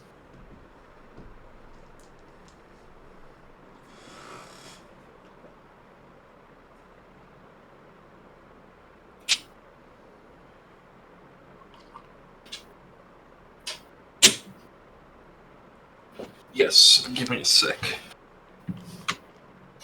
Oh, mate. Actually, Right. can everyone else roll a perception check? Can do. That's going to be 16, but I'm going to burn a shrewd investigator point here. Oh, fuck you. That's 18. Wow, you stupid shitty D20. Fuck! 11.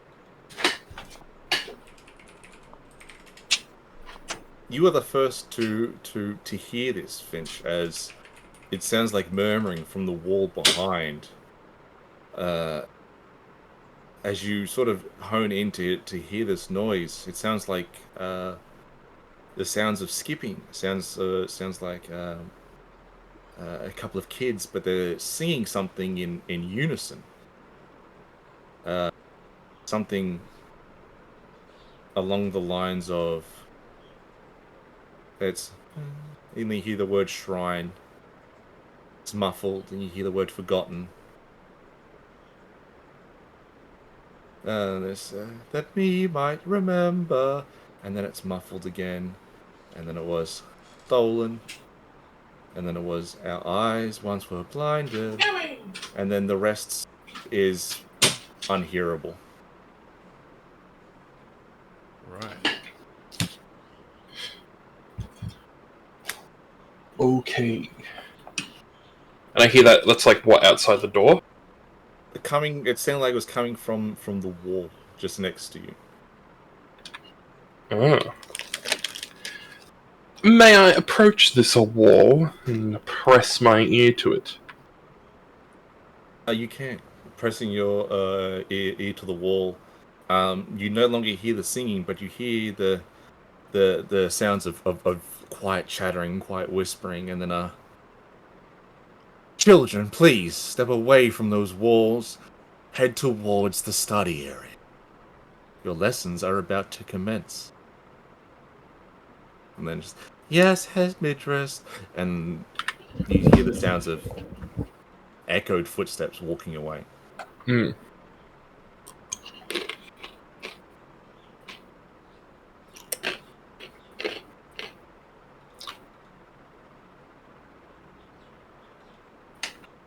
The door to the room unlocks, swings open.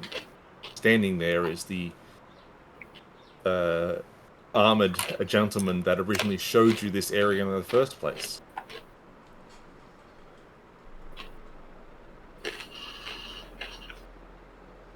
He's got a puzzled look.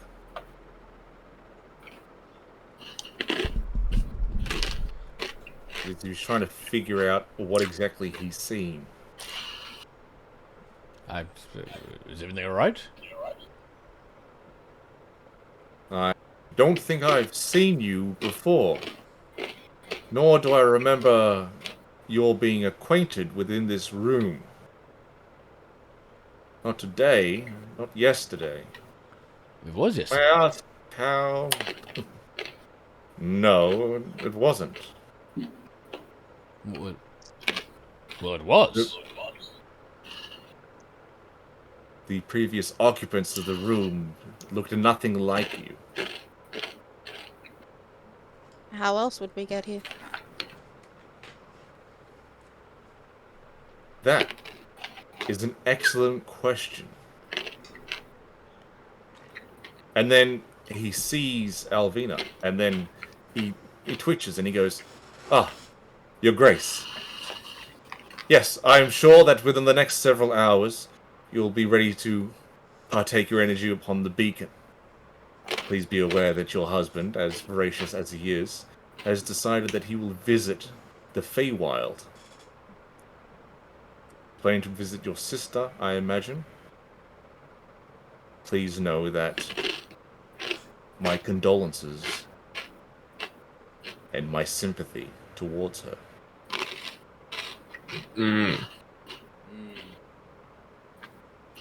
Right, they're ghosts.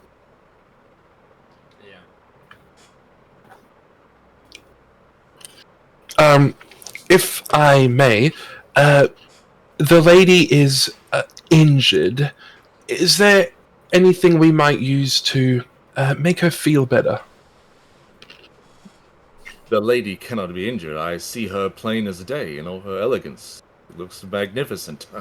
I apologize. Too forward of me. Well, whatever it is you think you see, she will require attention.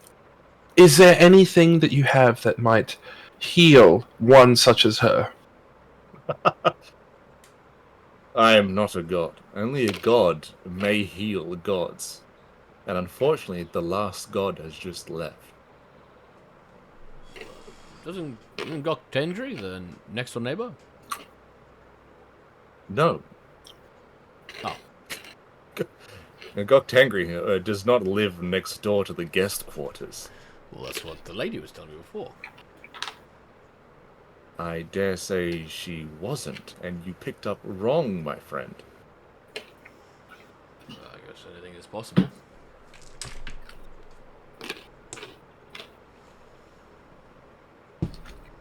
Who is staying in the next guest quarters? Are you talking about room 11 or room 13? At 13. Well, that would be our master watcher, Alexinus. He is out at the moment, but I assure you he will be back soon. Was he here yesterday? Yes, he is here every day, at least once.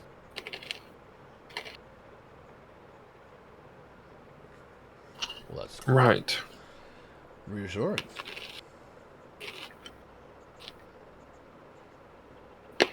Forgive me, Your Majesty, but your daughter should be down in the kitchens. If you could be so kind to give her in my place, a stern word for the parlor tricks she was permitting upon some of the staff. And with that, he nods, bows, and he floats through the wall away.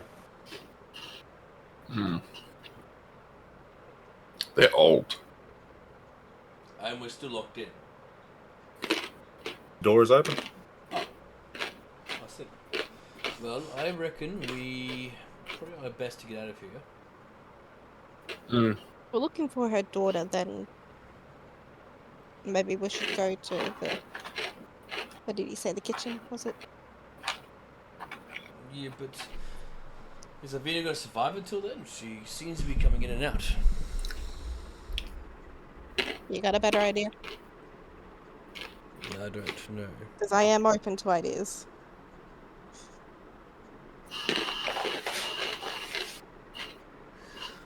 I've got nothing for you. Alright. He did say, only a god can heal another god. Yeah, but they say a lot of things, don't they? And they're old. I don't really trust the word they say.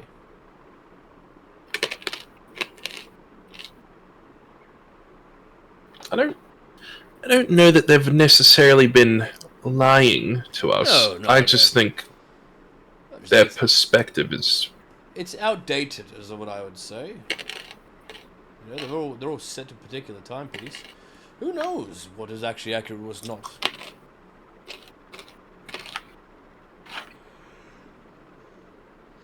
Was that Looking even out- the actual beacon? You know. As you look out the doorway, Ezekiel, you see a tall, thin, slender, elvish man sort of hover above the ground past the door. What's he doing? You don't know now, he's already floated past. I won't chase him down, but I'll go to the door and just kind of watch him go down the hall. He didn't go down the hall, he just entered the door, number 13. Oh, he went through 13. I will be back in 2 minutes. If I come back in 5, kill me. Oh, don't kill me. Come look for me. I'm going to go to door 13. The door is closed. He has gone through it.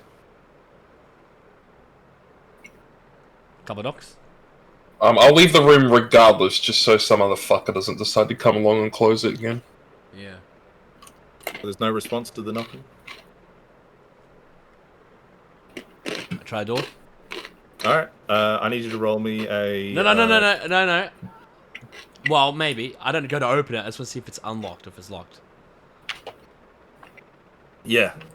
Okay, yep. What do I need to roll? Dexterity saving throw, please. Alright. 5.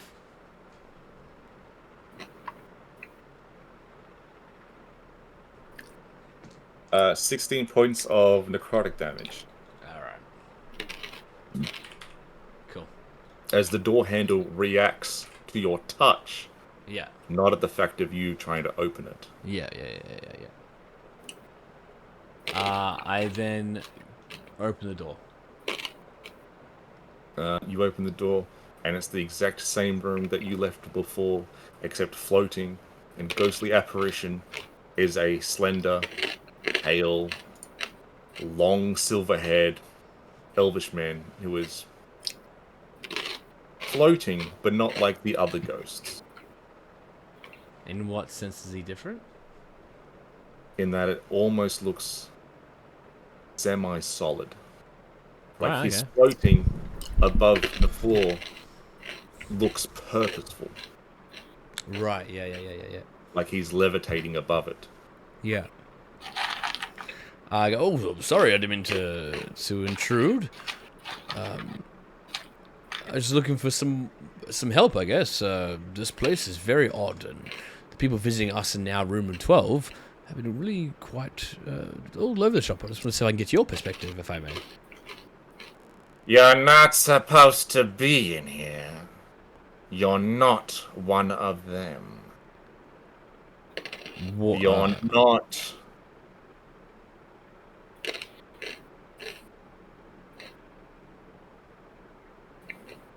And who might you be, child of the cat? My name is Ezekiel. Out of game real quick, did Maddie give us the information that he read in the book? He hasn't said anything. All right, then. My name is Ezekiel. Hello. And your name, of course? You may call me the Master Watcher. It's a very awesome name. I'm quite impressed by that. Thank you. And what does your role entail? I can only assume by that question you are new here. I am indeed. I am from the Desert Kingdoms of Ragash.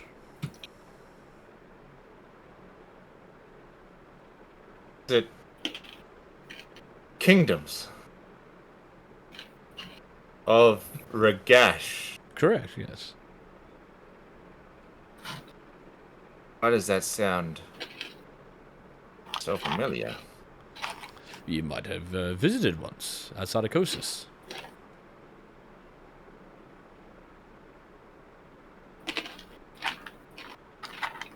All the empires. What do you want, Ezekiel? Just nothing in particular. Just we are looking to possibly heal our friend. And why would you need my help? Well, the other people who've come through have been quite odd. Never hearing of us, don't know that the time changes here in the labyrinth, and I think you, being a master watcher, you're quite the experienced and quite the knowledgeable. I thought you might be able to help us. The time doesn't change. The time stays the same. A rotation here is rotation everywhere, independent of that realm's time frame. Right.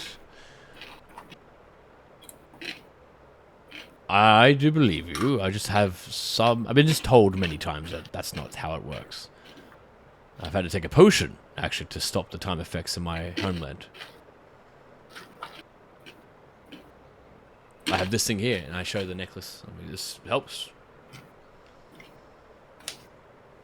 Ugh.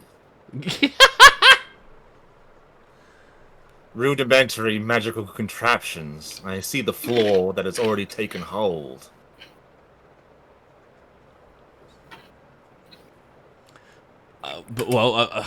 Apologies nonetheless. Would you be able to come see our friend? Please. Okay? Right. If could you do something for me,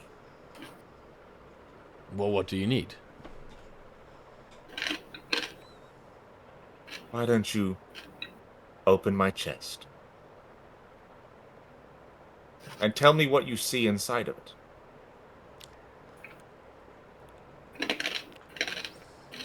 Look, I'm more of a Alright, I'm back. with my friends.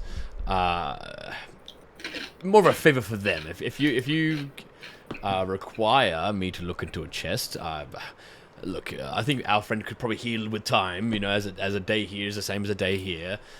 So it may not be necessary. And I apologize for intruding, taking your time, and I'll be on my way. I'm back for now at least. I just decided to fucking gas them. Didn't want to, but I went to fuck off, and more of them kept getting them. Mr. Ezekiel, Yes. you know what I always found humorous about your kind and those of your cousins? If I may take a guess, is it the curiosity aspect? No, Oh, well, what was it then? What's it's that every child of the cat has a telltale sign of something wrong. It's that one final whisker. Moves just slightly offbeat from the rest. When you're anxious, or nervous, or lucky.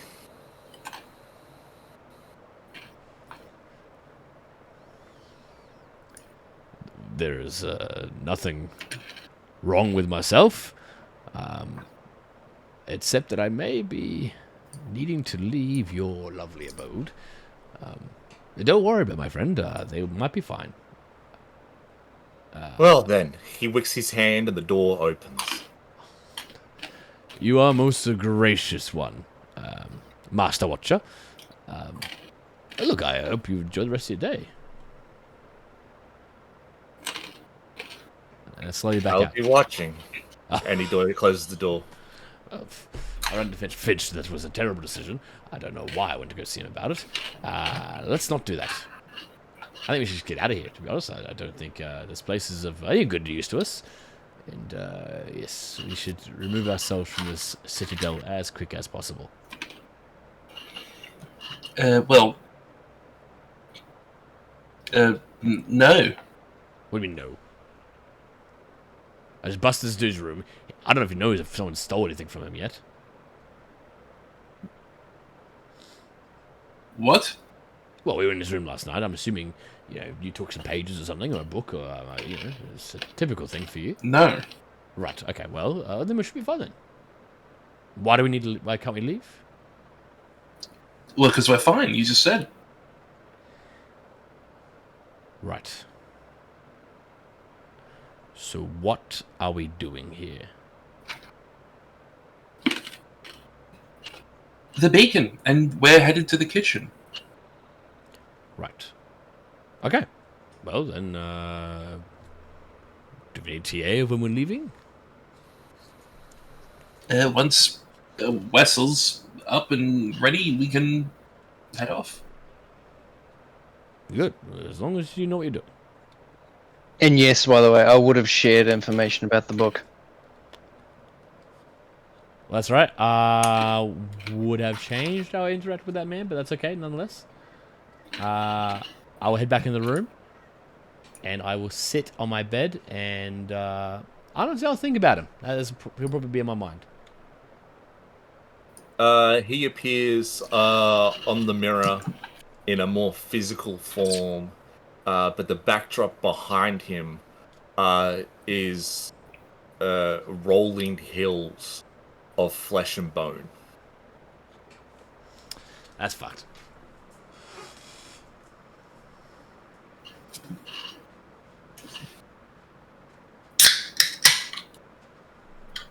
Alright, If we're ready to roll out towards where we think the kitchens might be. Yeah.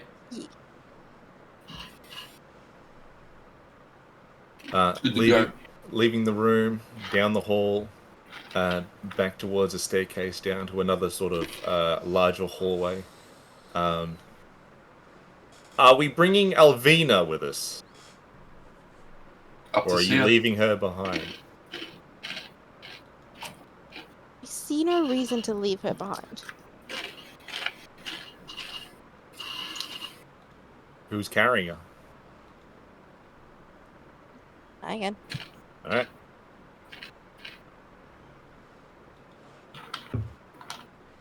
For a while, there's no anybody else that makes an appearance, ghost or otherwise. Until you turn another hallway, and then there's another staff mate, and she goes, "Oh, oh, little Grace, have you seen your mother? I have been meaning to speak to her about some items that have disappeared. You wouldn't happen to have anything to do with that, would you? Oh, and I just forgot. The Master Watcher is waiting for you within the garden. He has a gift for you." Yes. Oh, happy birthday, dear.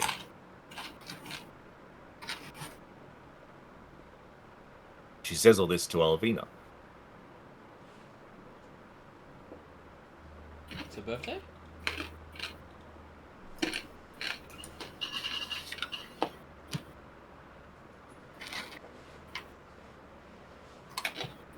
This is creepy as hell.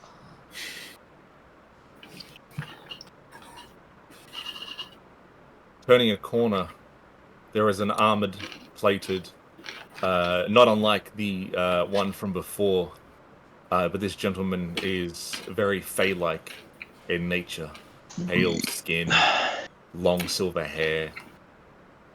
He has a shield, but a symbol on the shield is one of a tree with peaches on it.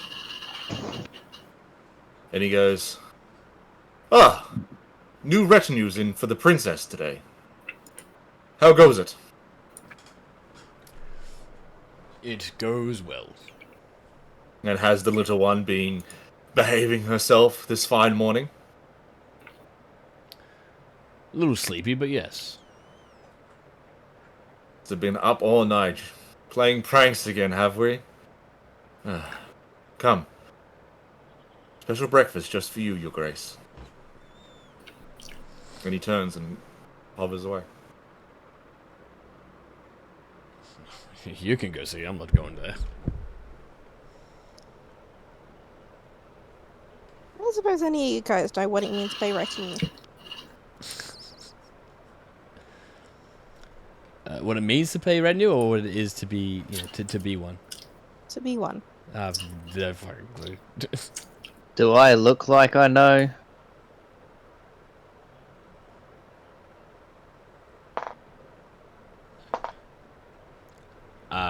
Well, maybe retinue is like a party of some sort. Is it like a bodyguard or some shit? I feel like we're talking while we're walking to the kitchen. Yeah. Fine.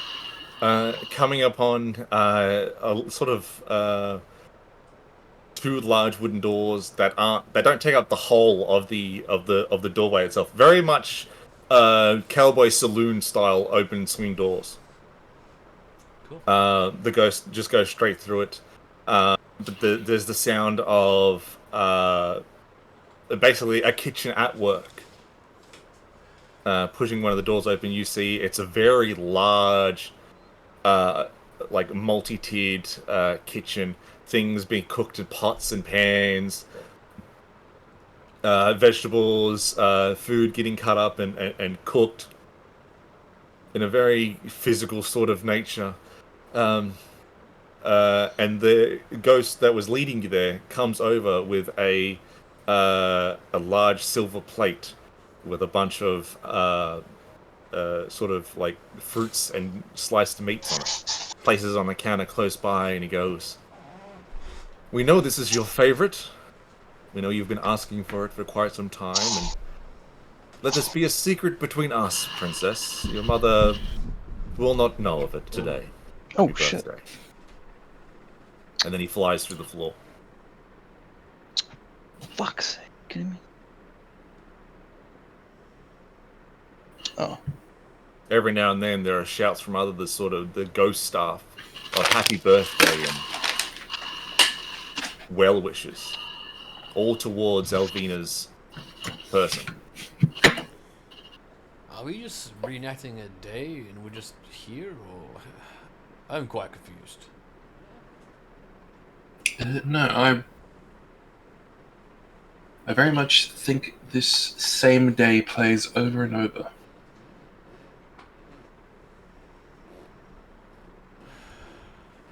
Maybe there's a significance to it. I guess so.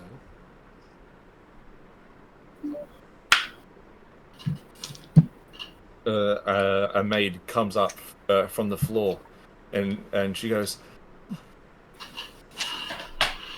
"Retinue, Your Grace, happy birthday. You are officially 25 divine cycles. Congratulations. But the Master Watcher is very urgent in his request for you to meet him within the garden. He has a very special gift for you, or so he says. Strongly urge that you visit him before he has to leave." We will do that for her. Which way to the gardens? There is a brief glimpse of rage across her face. Oh, jeez. Oh, you must be the new retinue. Correct. Yes. Yes. Yes, we are. So you want to, first off, find your way back towards the main hall, and from there got the second flight of stairs, following through at least 3 walkways. Then you'll find the grand glass room. From that, it's a short walk through a series of other small corridors towards the inner citadel garden. Oh, that sounds quite easy to follow. But Thank I'm you. sure if her grace wasn't full of giddy and glee, she could have obviously taken you there herself. Of course, of course. Well, thank you very much. You're welcome. I turn to Wessel, and I just say, what did that thing say in that book that he wanted to... What was his plan with the daughter?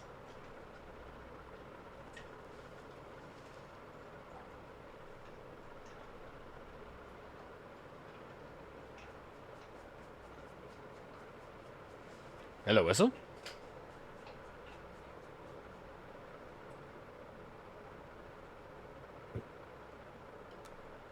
Yeah. Can I look at that book real quick so I can figure out what he may be planning? Book. What I remember him saying about, like, he's looking to take revenge on Goktendry through his daughter? Yes. Right, okay. Right. Okay. Well, I turn to the group and I go, well, before we take her to the gardens, it might be her death. So I say if we're going to take her to the gardens, we need to be ready for a fight against this Master Watcher. Or we don't take her to the gardens and we disrupt this looping thing that Finch was talking about, and we do something else. What do you guys think? I honestly feel like this may be the best way to figure out what happened. Yeah. I would She's like gonna die. to try and keep her as safe as possible, though.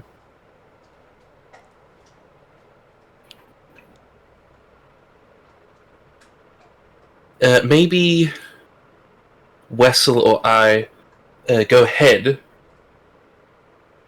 and maybe try and get a some foresight, maybe, on what he has prepared. Sounds like a good idea. Wessel, which one of us do you think is the sneakiest?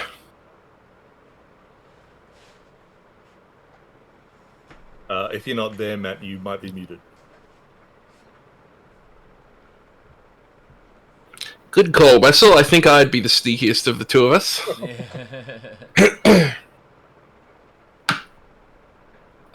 And I will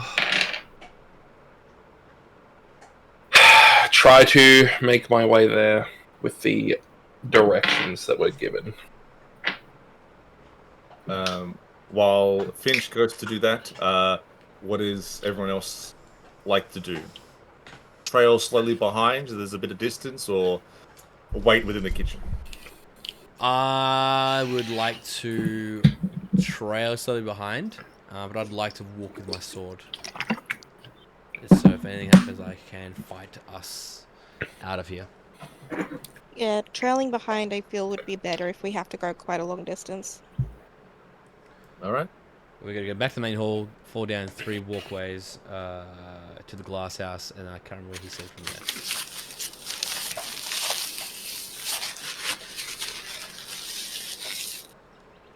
there. All right. And so we go back towards the main foyer, through the hallways, reaching into this glass room. The glass room itself seems to be like an aquarium, where we seem to be going from a hallway to a glass sort of hallway into a larger room, and instead of wall there's water, an aquatic life of which none of you have ever seen before. Just before you go to exit the room, Finch, you see 2 childlike ghosts, two boys, both very both fey and goblinoid at the same time. One of them goes, "Did you get what was on that quiz? I still have yet to figure it out. Ah, a place that is special, that has been let go, work that has meaning, take in the night what was taken in the day. Well, do you remember what the resemblance of that was? No, I don't. All I got was, far away he grows closer. But apart from that, I'm unsure. The strange works of the Master Watcher are hard to tell. Uh, Mistress does say that his poetry is hard. Though I don't really think it's poetry. Shh, the other boy says. Could be watching. And they float through the floor away.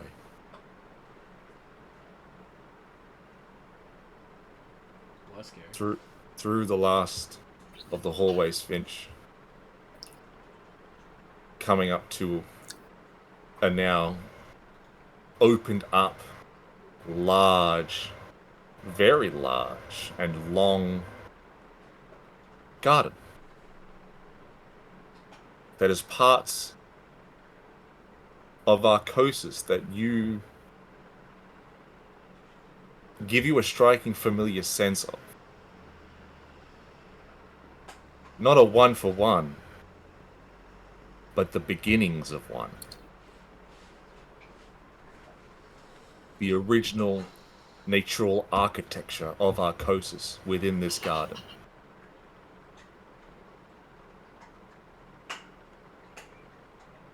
A winding pathway leads to a small hill within it. There on this hill is a fountain.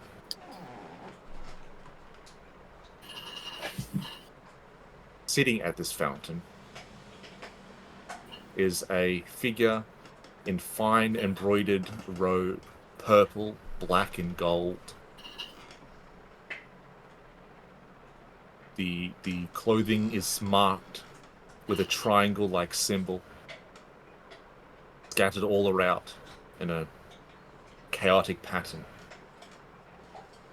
An elvish man, pale, long silver hair, sits and waits.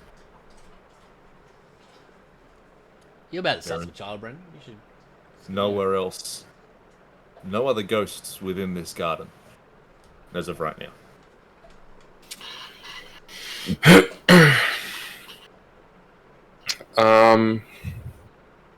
In that case, I want to try and I want to look around, but I have a funny feeling whatever the hell's going on isn't going to show itself until the proper trigger is met. You know, like for her to get there, and then suddenly Arclight will be here as the memory like plays. But we can interact with it. Which is the most strange thing. They're actors, but they're interactable. But yeah, I'll have a look around anyway. Maybe there's a clue as to what once happened here. All right. Roll for me a perception check, please. Yep. Oh, excellent shit. Brandon, excellent shit. That is gonna be... Oh, this is gonna be a fucking big one. This is gonna be a big one. I can see it all!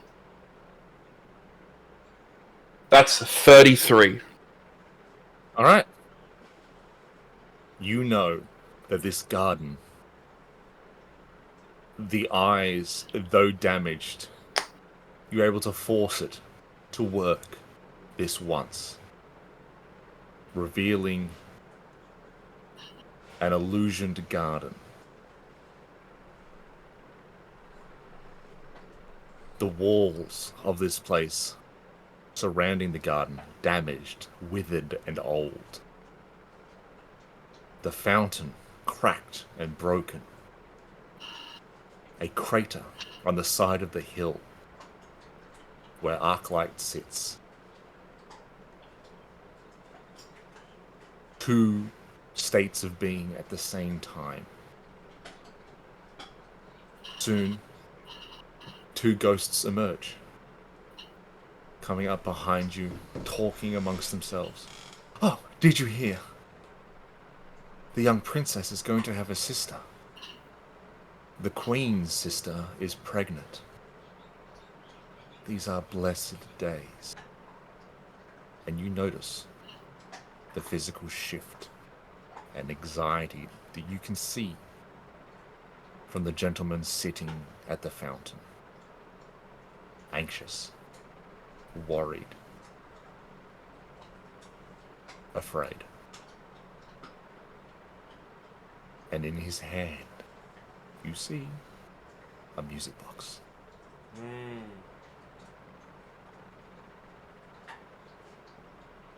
And you hear echoed words. Come, princess. Here in this garden, let's play a game. I'll show you how it's done. Here in the garden, stand very still. This'll be so much fun.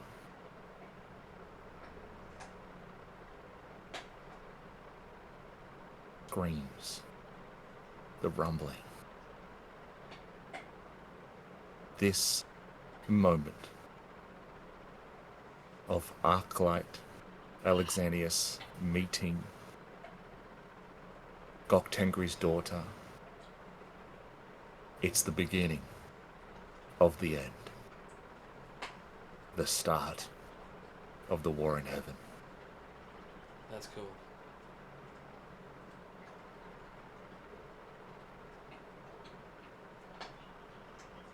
Has anyone tried to touch any of these ghosts? Not as far as I'm aware of. Nah. Those The ghost touched me though. those children that were walking up behind me. I would have just like tapped one of them on the shoulder. You go to tap one in your hand, just nothing.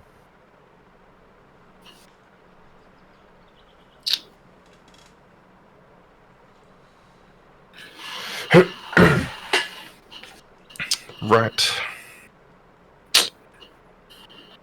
Right. Well, with everyone else not being there yet, can I hazard to approach old mate on the hill? Oh. And I want to approach him, but I want to also, you know, check the area for any like shit that's rigged to go. I mean, I'm looking at a crater right where he's sitting, so I'm thinking something. I'm thinking detonation. I'm thinking this guy under his coat, he pulls it off, and it's just a bunch of red crystals fucking under his coat, and he just goes ah, and fucking blows himself up. There goes Matt. That's okay.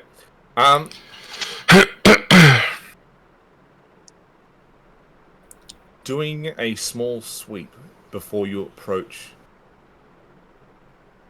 Arclight at the fountain. With that 33, you see, hidden away within the bushes and trees, what looks to be teleportation circles.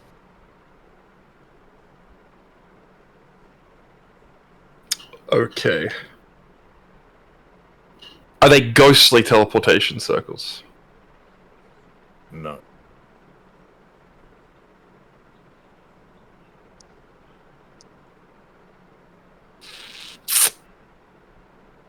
But they look dull, the color's old, the writing faded.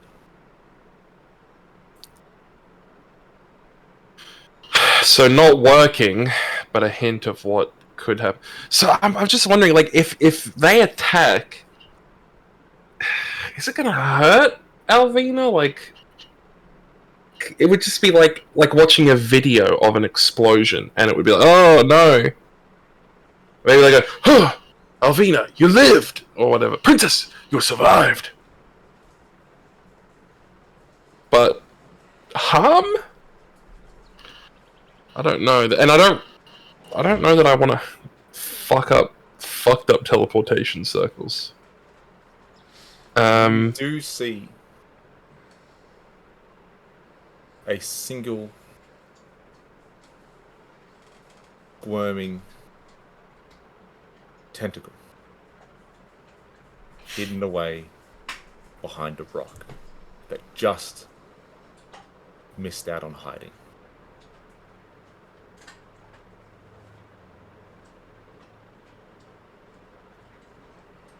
Ghostly tentacle? Looking at it, it's leaving dents in the ground as it moves. I'm going to sneak over to that tentacle. Roll for me a stealth check.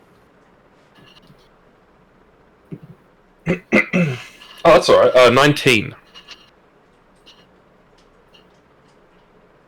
As best as your knowledge, you're able to sneak up on this sort of tentacle. No sort of real outlinings on it, but it's the coloring of dark purples, blues, blacks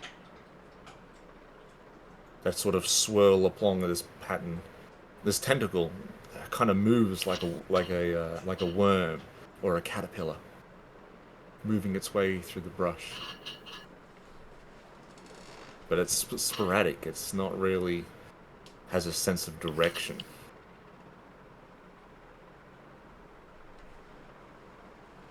Can I poke it?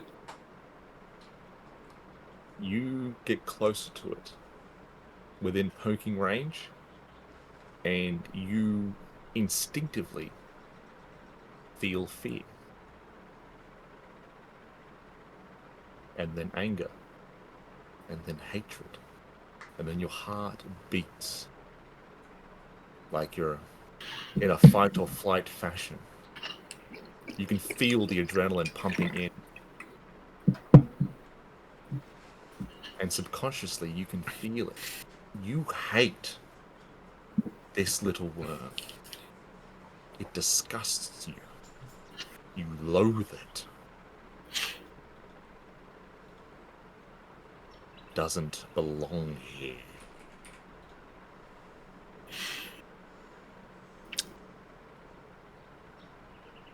In that case, it's just a little worm?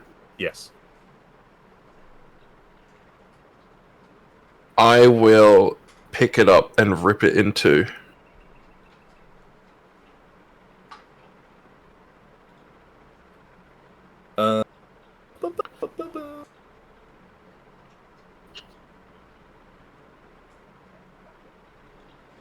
Give me 1 second. Oh, I need to scroll down. You pick it up, and I need you to make a Constitution saving throw, please. Constitution. Yeah. Constitution class. That would be 13. Yeah, 13. You pick it up, and immediately you feel like you go blind. You are then blasted with visions of something far and away. Unimaginable horrors beyond your comprehension flood into your mind. You feel like you're about to go crazy, and then something snaps. It's the slug in your hand that you break off in half, the gooey substance of its being dripping onto the ground. But you feel something inside you change. Where's my D?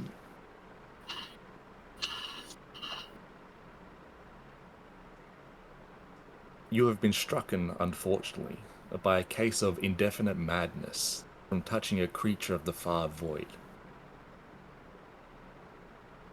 From now on, you will hear scratching on the side of walls. I will hear scratching on the walls.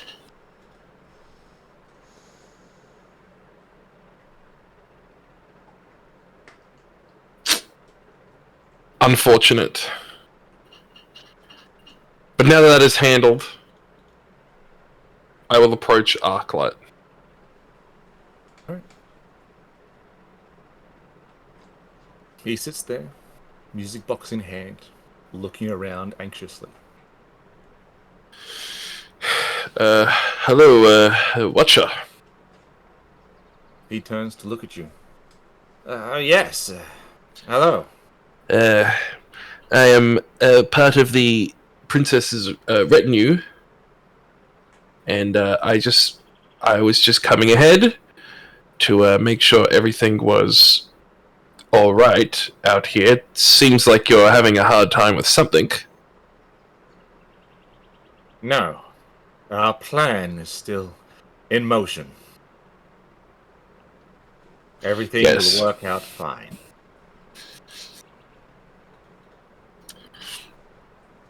Is the plan necessary, though? It's Are you very having cruel sex? day to do this on. It is now or never. Right. So, what if I told you that everything is about to go very horribly wrong? I would say you're a madman, Captain.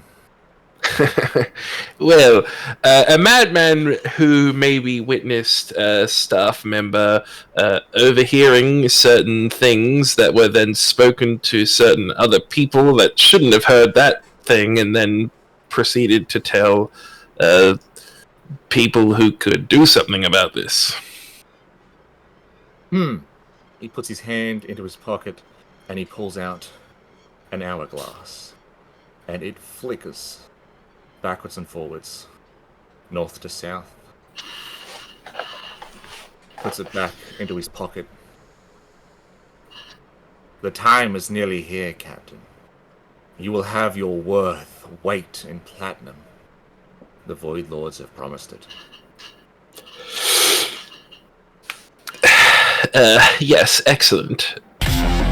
However, I'm worried that the princess is not where she seems to be. You've lost the princess. Well, I didn't say that. I just said that she is not on the right course for the plan.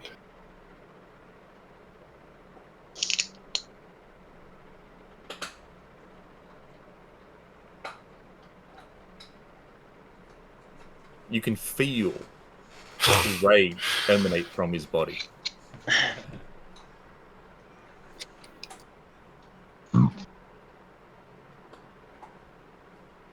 Maybe I can still bring her the music box, and we can try again later. No. You must bring her here. Soon. Very soon. Everything hinges upon this. How soon? Pulls out the hourglass. It flickers diagonally left to right. Very. Okay, so say the reason she's unable to meet in the garden is because she's accidentally cut herself, or she's been slashed. How would we go about making her well enough to travel to the garden? I need you to roll me either a persuasion or deception check. The DC to beat is 25. Oh, I don't even know if I want to roll then, because that is literally impossible for me to hit.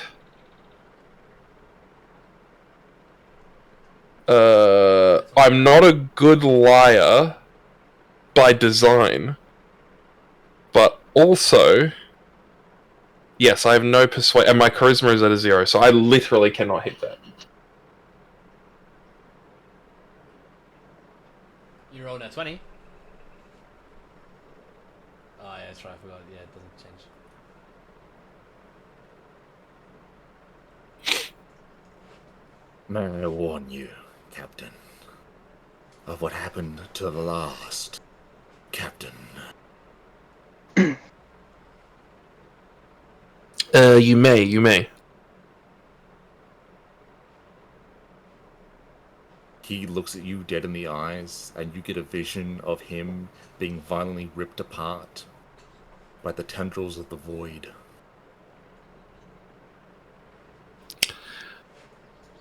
Right.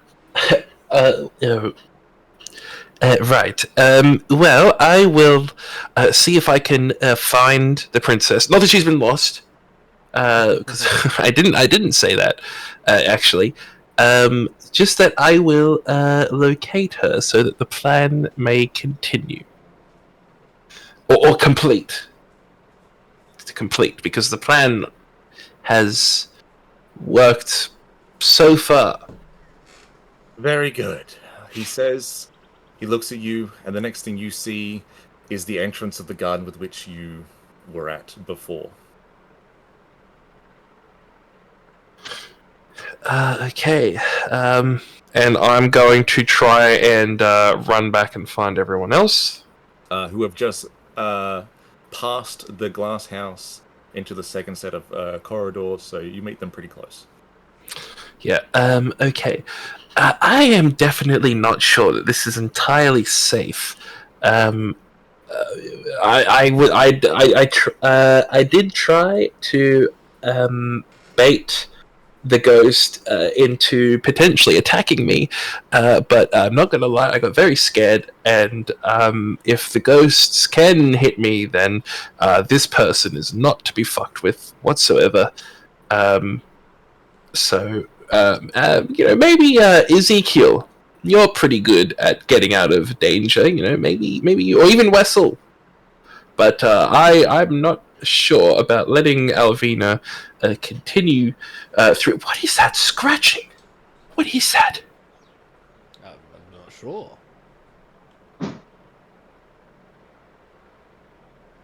Got quiet then. Well, I was going to say, look, I'm happy to do what we need to, but I respect our group very strongly, but I will not die for her. I'm not asking you to die. I'm just asking if we can maybe, maybe try and see if the ghost can actually harm us. Because otherwise, I'm afraid there's going to be some sort of crazy explosion out there.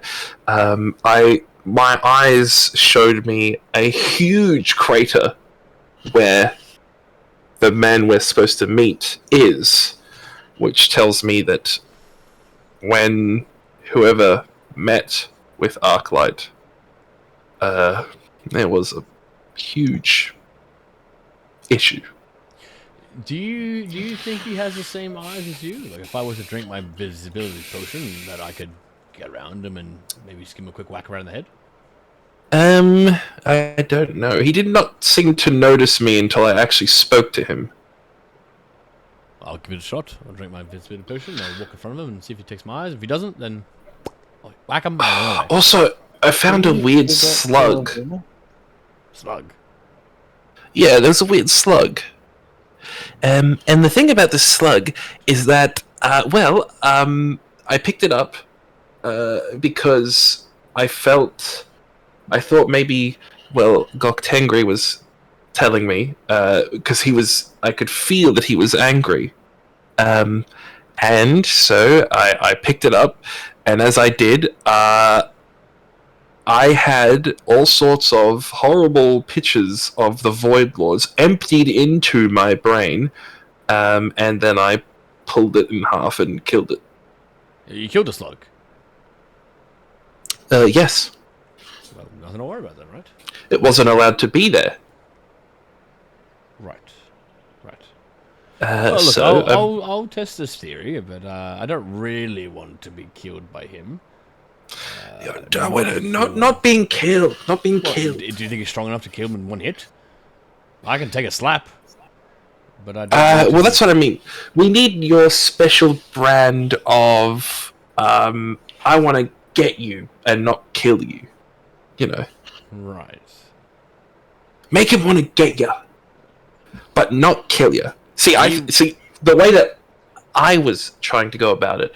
I felt like he was going to smite me on the spot. Did you So, annoy him? no, I did not annoy him. I infuriated him, Right. which Well, was way too far. So, Right. here's a hint. Here's a hint. Don't tell him the princess is missing, or you will be smote on the spot. That's what I don't want to tell her. I'll just tell her she's on her way. Well, he'll be happy, and he won't hit you.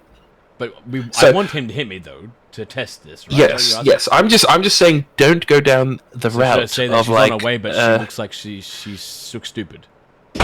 bang. Oh, I can do that. I just want Challenge you him to a game of slaps.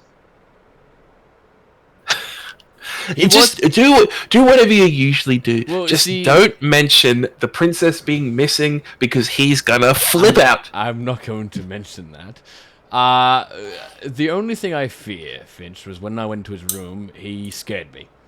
He wanted me to look into that crate, that chest, sorry, and that chest had the bad things in it, the necromancy books. So I don't really want to talk to him. But I think no one is more braver than a bunny. Wessel, how do you feel about approaching this man?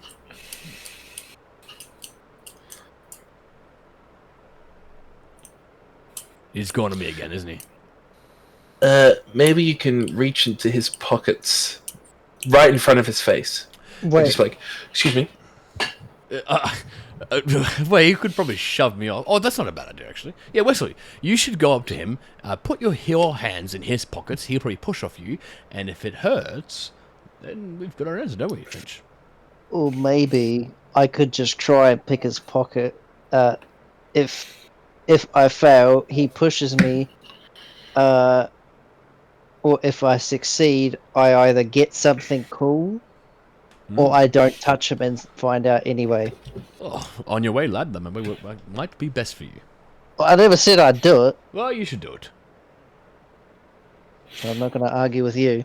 I'm gonna go off it and do that. I'm gonna do a stealth. Do you want my potion? I'm already gone, bro. Roll a perception. Right. Should we go keep an eye on him, or should we just wait for him to come back? When's he expecting the princess? He said very soon. If you were to convert that to minutes, Finch, what would you say? Like 5 minutes. All right. Well, if he's not back in 5, we'll head towards. Okay. I rolled a 24, by the way. No worries. Sia, what would you like to do in this situation? We're talking up 4 like she's fucking. It's so hot. Yeah. Gross. I suppose we'll wait and see how Wessel does, and then I can try approaching as well. Because I want to know what his plan is. So Just a fucking carousel to this dude. Hello, Mr. Arclight. Goodbye, Mr. Arclight. All right. You rolled a, what, 24 on stealth, Wessel? yeah. As far as you're aware of, you have not been taken of any notice by Mr. Arclight sitting at the fountain on this hill in this very large garden. Suddenly from downstairs where you guys hear is fucking guys, please help. Okay, I'm gonna go sneak up on him and try and pick his pockets. All right. Oh my god, dog! It was just a fucking dice roll. That would be a 23. You make your way up through some of the bushes and trees along the garden's edge to the backside of Alexinus Arclight, sitting at the fountain with a music box in hand. You come up behind him, and as you do so, hear something behind you. It is a faint, low growl. You look behind. There, imprinted within the dirt, is 1, 5, 9, 11 handprints.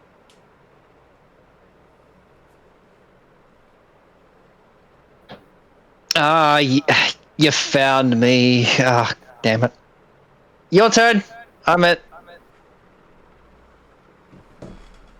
Arclight turns, looks at you. Put my hands on my face. 1, 2. Oh, Maddie, my Is mom. going on? First the captain, and now you? Don't tell me the company is going soft. I can ill afford it. We can ill afford it. I don't think we've met. My name's Wessel, and I put my hand out to shake. I think we got up on the wrong foot.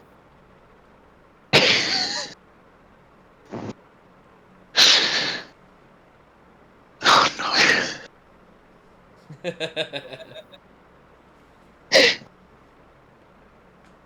There is a puzzled expression on his face.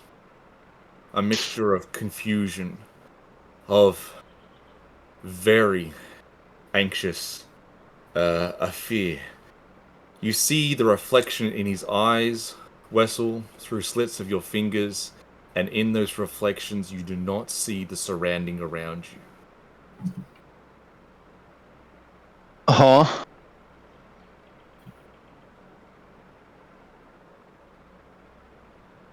I need you to make Oh, a no. charisma saving throw as he's going to attempt to banish you. What? Oh, You got him killed, bitch. That's only for a minute. What's a minute in this place? I got a 14. I didn't even think of that. Wessel comes back all grey. See here, you son of a bitch!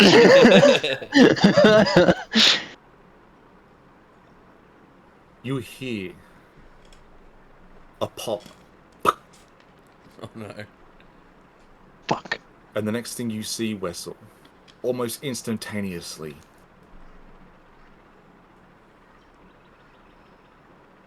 is an Arcosian forest. You have been banished back to the material world. Oh, well, that was easy. Now if only my friends could work out the same thing. I know what fucking happened! And I'm not gonna say it. Minutes go past. Wessel does not return. Fuck! We need to go back and see. Oh, fuck!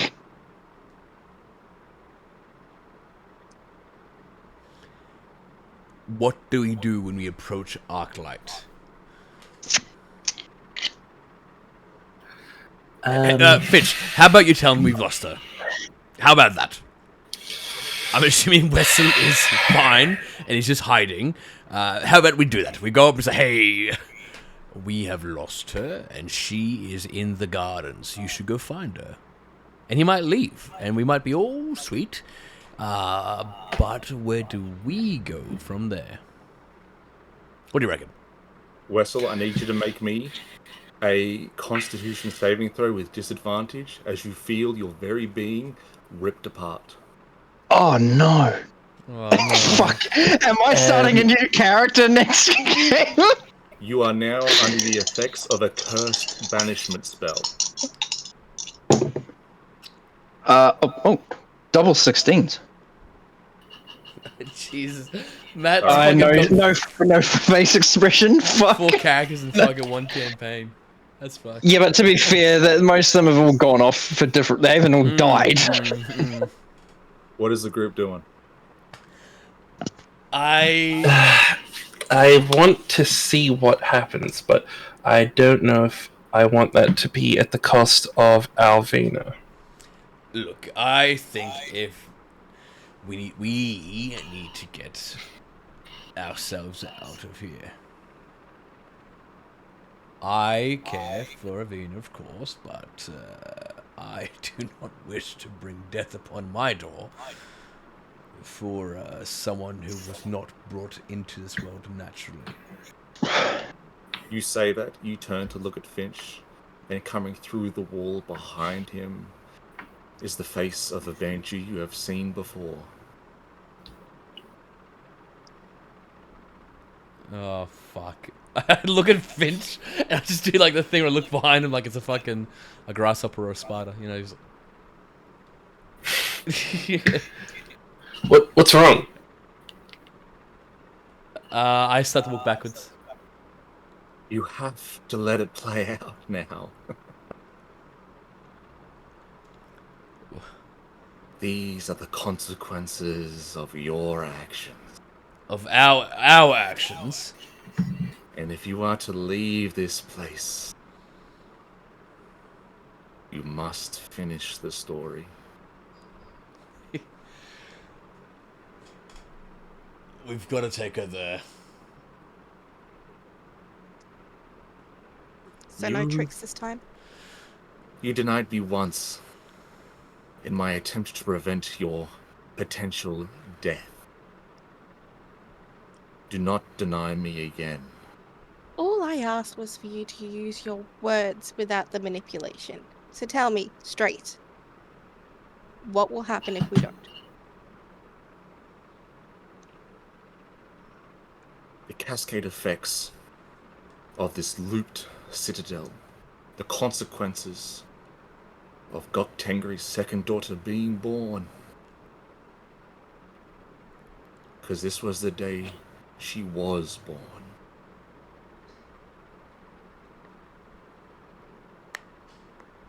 This day is the beginning of the end for all heavens.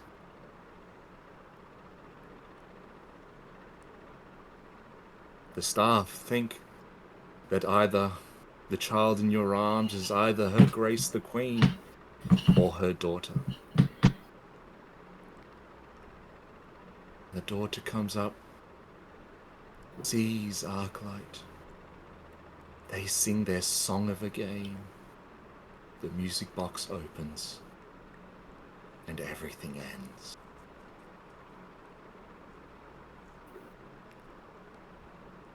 The Queen is taken, her spirit torn asunder, her body slain, her sister taken, hidden, laid ridden on an obelisk altar.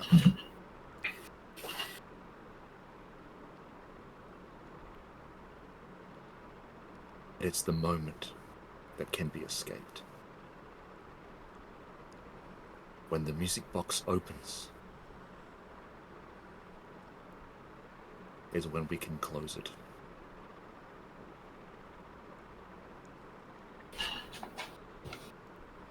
Do we simply close it when it's open? That I cannot say. There are certain things even I am not aware of. Only that when the box opened, the princess was gone.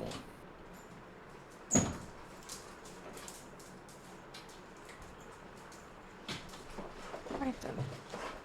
What do you guys think? Well, what if we had the... Don't we have the music box? Oh, Wesley Had it. Wesley has it. Damn it. I was thinking that earlier, but... Well, look, if it is written, it shall be done. If this is what we need to do to fix here... I mean, I don't know what it's going to do. We could maybe close the music box after it hits its apex, but... I don't know. Wessel, I need you to roll a constitution, please. It's disadvantage still. Yep. Fuck. It's an 8. All right. The other one was 17. I need you to roll for me a an intelligence saving throw.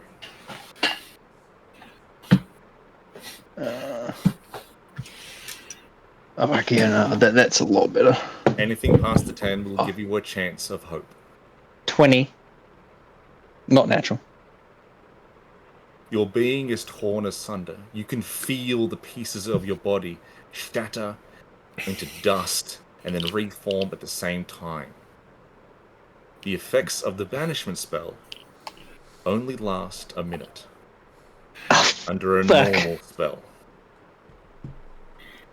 You're meant to be pulled back, but you aren't. Something is fighting you. But you have nothing to save yourself. Nothing with an ounce of power that you have, Not even a music box? except for a music box. Okay, please, I'm gonna take that out. I had that in my head the whole time. What's the music box? Nah. I'm gonna take it out, I'm gonna open it, and I'm gonna start playing it, assuming it's not one of those automatic ones. In a haggard struggle, you reach into your being, pulling out the music box. You can feel you are so close to not death, but non-existence itself. Your very memory wiped from the universe. And you open the music box, and then there is nothing. Blackness. What's the group doing? I think we follow the original written story. We don't really have a choice at this point. Nah, we go find Wessel if we can, and we go find Wessel. If we don't, then we deliver the princess. All right. What say you, Finch? Well, it does seem we're in a little bit of a corner, and we don't know enough to navigate any other direction at the moment. You hear it, Finch, radiating from the walls, the children's song. And when the world shall listen, and when the world shall see, and when the world remembers, that world shall cease to be.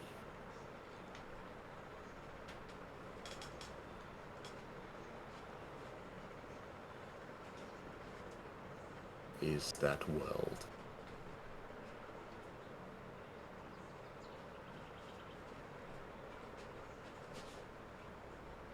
See, let me possess you.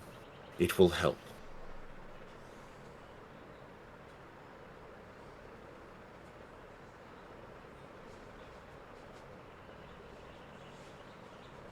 I don't like the idea of being possessed. But if you guys think it will help, I certainly trust you more than her. I would like to get out of this godforsaken place, so if it helps that, then fine with me. I can't do it to anyone else, Sia. Only your skills are which I can use.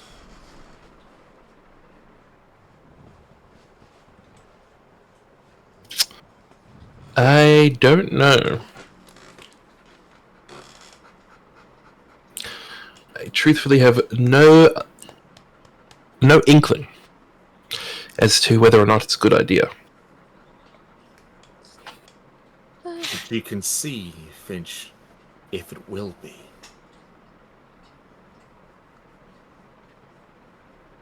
Fine. I'll use the eyes then. And I will look into Sia's future. And you see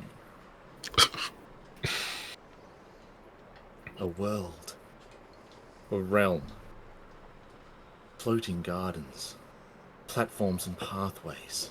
You see around you the universe. And you see Sia.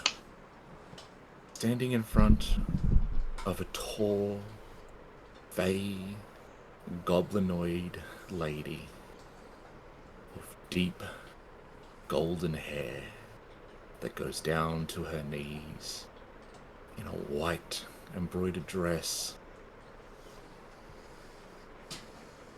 And you see two hearts. One of them grey, withered, crushed. And the other heart fine and beating. And you see Sia's shadow disappear. And that's where it ends.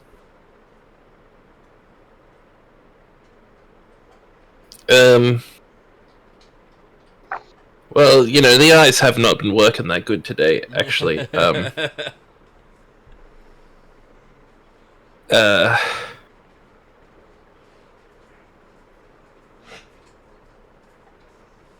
Well, you pretty confidently said that I could see if this works out for Sia, and I saw some stuff that did not look like it worked out all that much. So, are you sure you know what you're doing? Sia is the only one with the tools that I can use. No, I'm aware that you can possess only her. I can I'm asking if you know what you're doing. After that, that's what I'm asking. When the job is done, I can finally be free. Do you know how to do that job? And that is an experience worth living.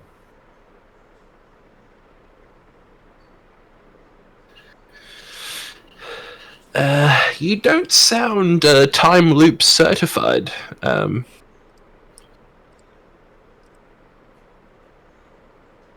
No one is.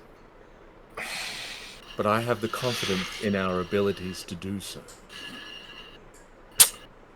Well, I looked into your future, Sia, and you were standing before a goblinoid woman.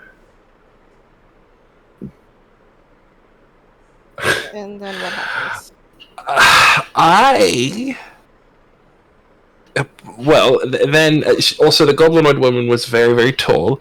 I mean, at first I thought you were marrying her, until she produced two hearts, one withered and one healthy, and then your shadow disappeared, and it honestly it really looked like that you were being judged, as in your soul, as in dead.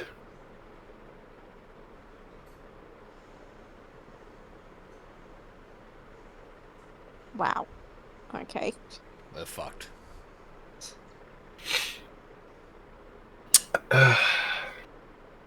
Man, I hope... She just need to possess you for us to deliver the daughter, do we? Like, is it very important? I mean, you know? I hope Wessel's okay. I do too. Well... Look, what are we doing? Do we want to do this? Well, now that I have put that out there, I think it's up to you, Sia. I think it's up to you. I would agree. Well, And do remember that sometimes we fulfill our destiny by taking the path to avoid it.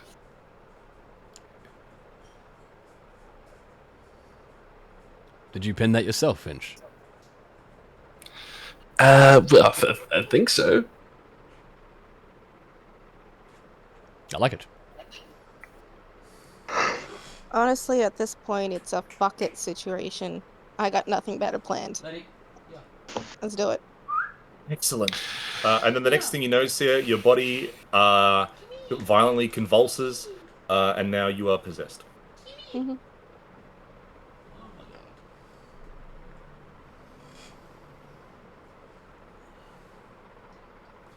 All right, see And ya. then you Where are we going? feel yourself regain control.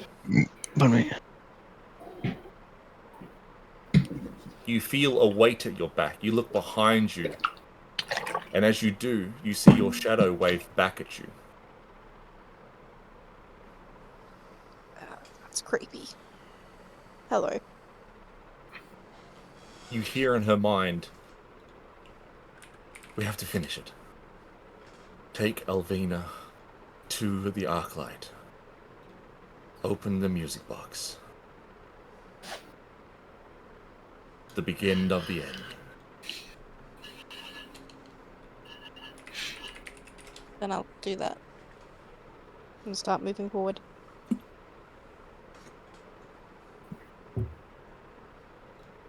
Alright. We're moving up. Carrying Alvina in your arms. Finch and Ezekiel following behind. Mhm. You move up towards Arclight.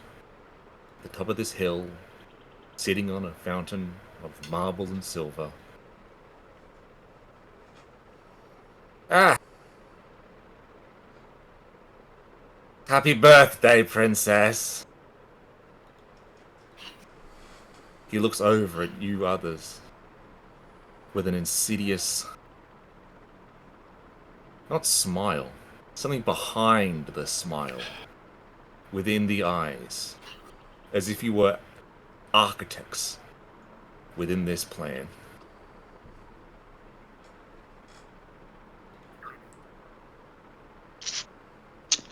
Do you remember, princess, the little game that you and your mother used to play?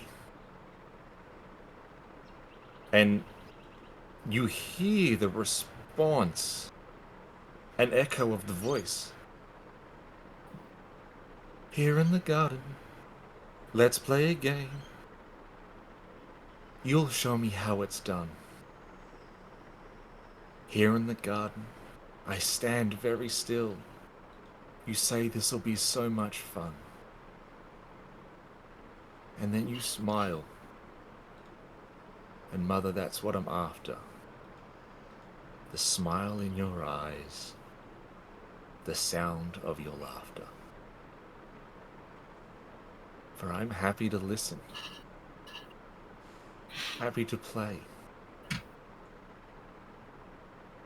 And you can see Arclight has the tears in his eyes.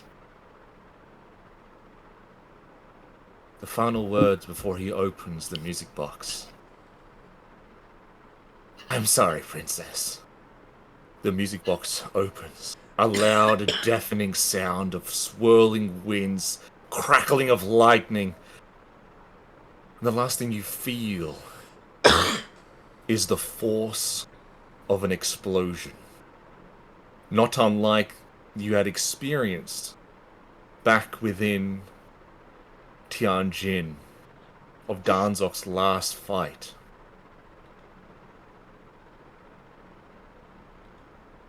And then there's the sound of swirling, chaotic nature. You can feel your very essence being pulled into the music box, and the instinctual need to fight it.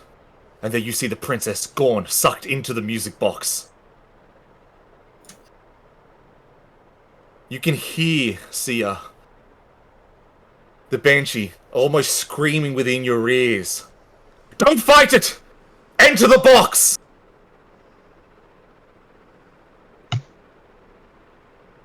What do you do?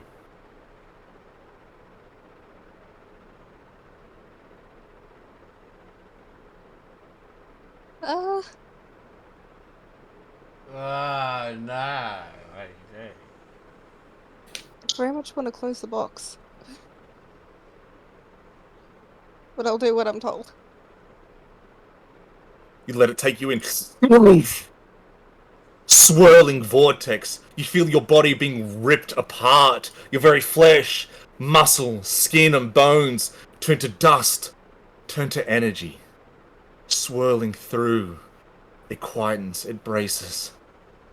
And then from the blackness, there is light. And from that light, you see the stars. Suns beyond counting. The universe. And then to your right, you see, huddled on the ground, unconscious, Wessel. Oh. Can I move? Yeah. She calls in your mind. They are fighting it. Sia, throw your mind to them. I can lend you aid. Tell them to let go. Let go. The words echo out towards the fainting escape of the entrance that you came in. Finch and Ezekiel, you hear it as your instinctual need to fight whatever is pulling you in. You hear it. Of Sia saying, let go. I don't want to do this, man. You have but a few moments to do so.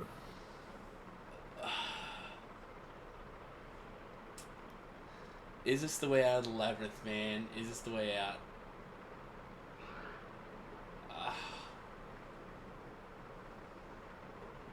Yeah, I let go. And you two are pulled into the music box. I regret this decision. Finch? Sure. Swirling through the twisting portal that connects the music box to this other realm. To the realm of Doc Tengri's first daughter. Your energy and being is reformed along this floating garden. You see coming to Sia, Wessel already on the ground. And then you turn. Floating, connected pathways of this architectural garden.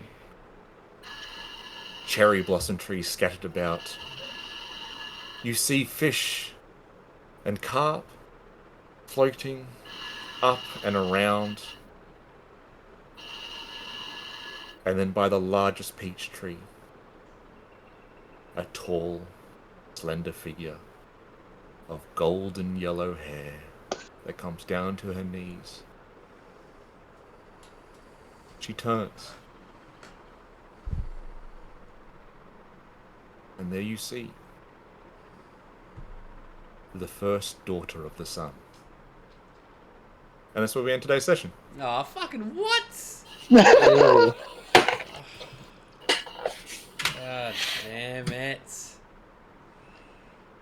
I didn't want to get in that fucking box, man. I was gonna say, we lost 2 characters this day when it sounded like Sia was about to get ripped to death. Yeah, I was like, fuck, I want out of this fucking labyrinth. And I'm like, I feel like this is the only fucking path. Fuck. Oh, I probably should stop recording now.